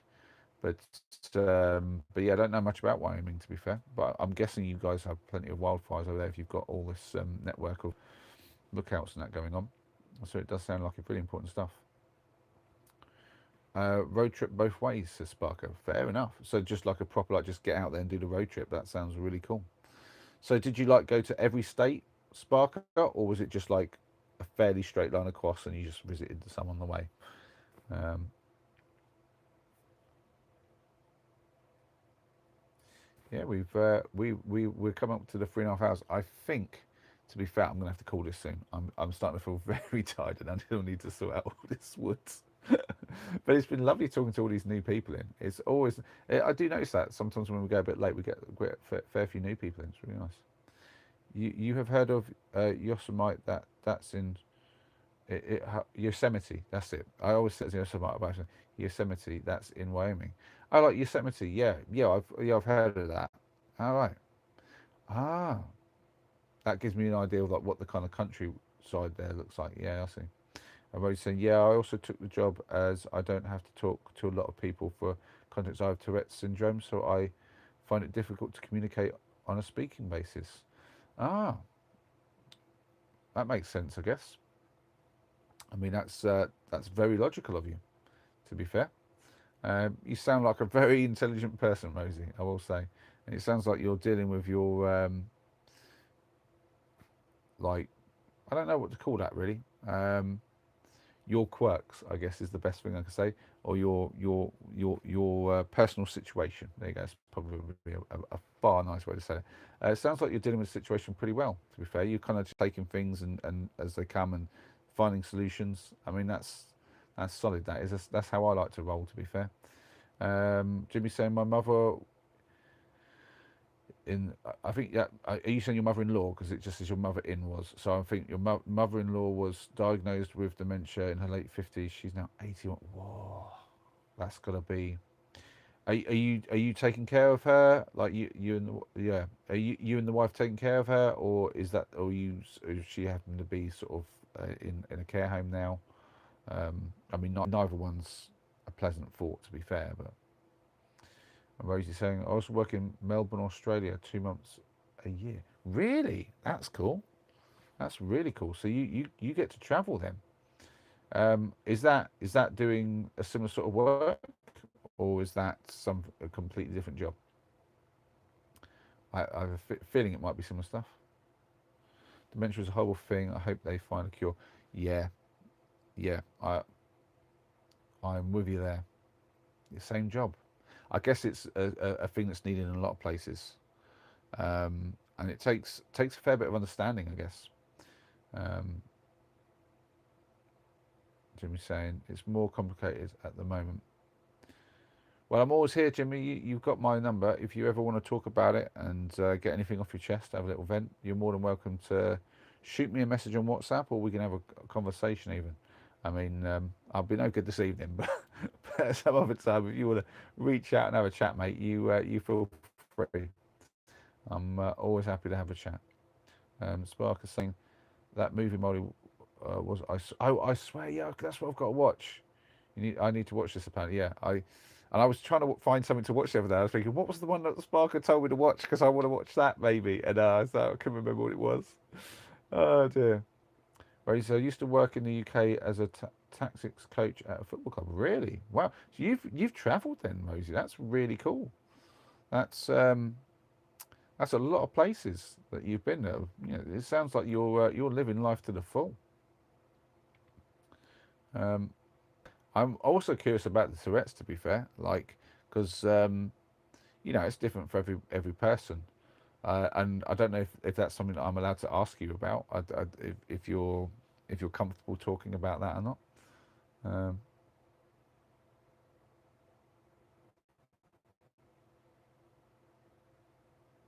oh wow, so you lost your parents at that age as well. I'm sorry to hear that too. That must have been tough.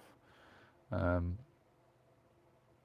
but yeah, wow, that's a lot of travelling. So you said you were 31, I think. So you've been doing a lot of travelling since 17. So yeah, I guess you've been about. That's a lot of years. I haven't done as much travelling in my life as I probably hoped that I would. Um, but then these days, I don't really like. There's a bit of me that wants to get travelling around the rest of the world, but also I quite like just being in the UK. So it's a bit of a mix, really.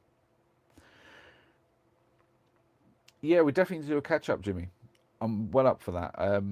And at some point, I might have to get you to do some more artwork for me because I am considering changing the channel name and we'll need completely new artwork for it. And yeah, probably. I mean, I don't know if you do like logo stuff and all that sort of stuff, but yeah, I'm going to need some stuff doing probably. Dear. Arthur coming in saying your hair's fantastic. Thank you very much. I'm thinking my hair looks rough at the moment. I'll be honest, because I've just been up there chopping wood and trying to climb down hills stacked with wood. I don't even know how much that wood weighed, but I just like that was a lot of wood to carry down. So yeah, I got properly hot and sweaty. All that like sawing and chopping. Yeah, there's a lot to be done. But I like a bit of physical work. Keeps you healthy, keeps you alive. But yeah, it's time. I'm going to call this, guys. It's lovely chatting to you all so much. But yeah, I need to I need to wrap this thing up. We've got a bit of modded chat from Rosie. Oh, just because yeah. So let's so you said yeah. Happy talking about it. Often I say wrong thing to the wrong person. I once told my friend's dad to go. I don't really laugh at that. It's something. And then she's uh, so. Oh my lord! I mean, I know I'm gonna be honest, right? Like I don't get offended by stuff like that, especially like with the Tourette's thing, um, and um,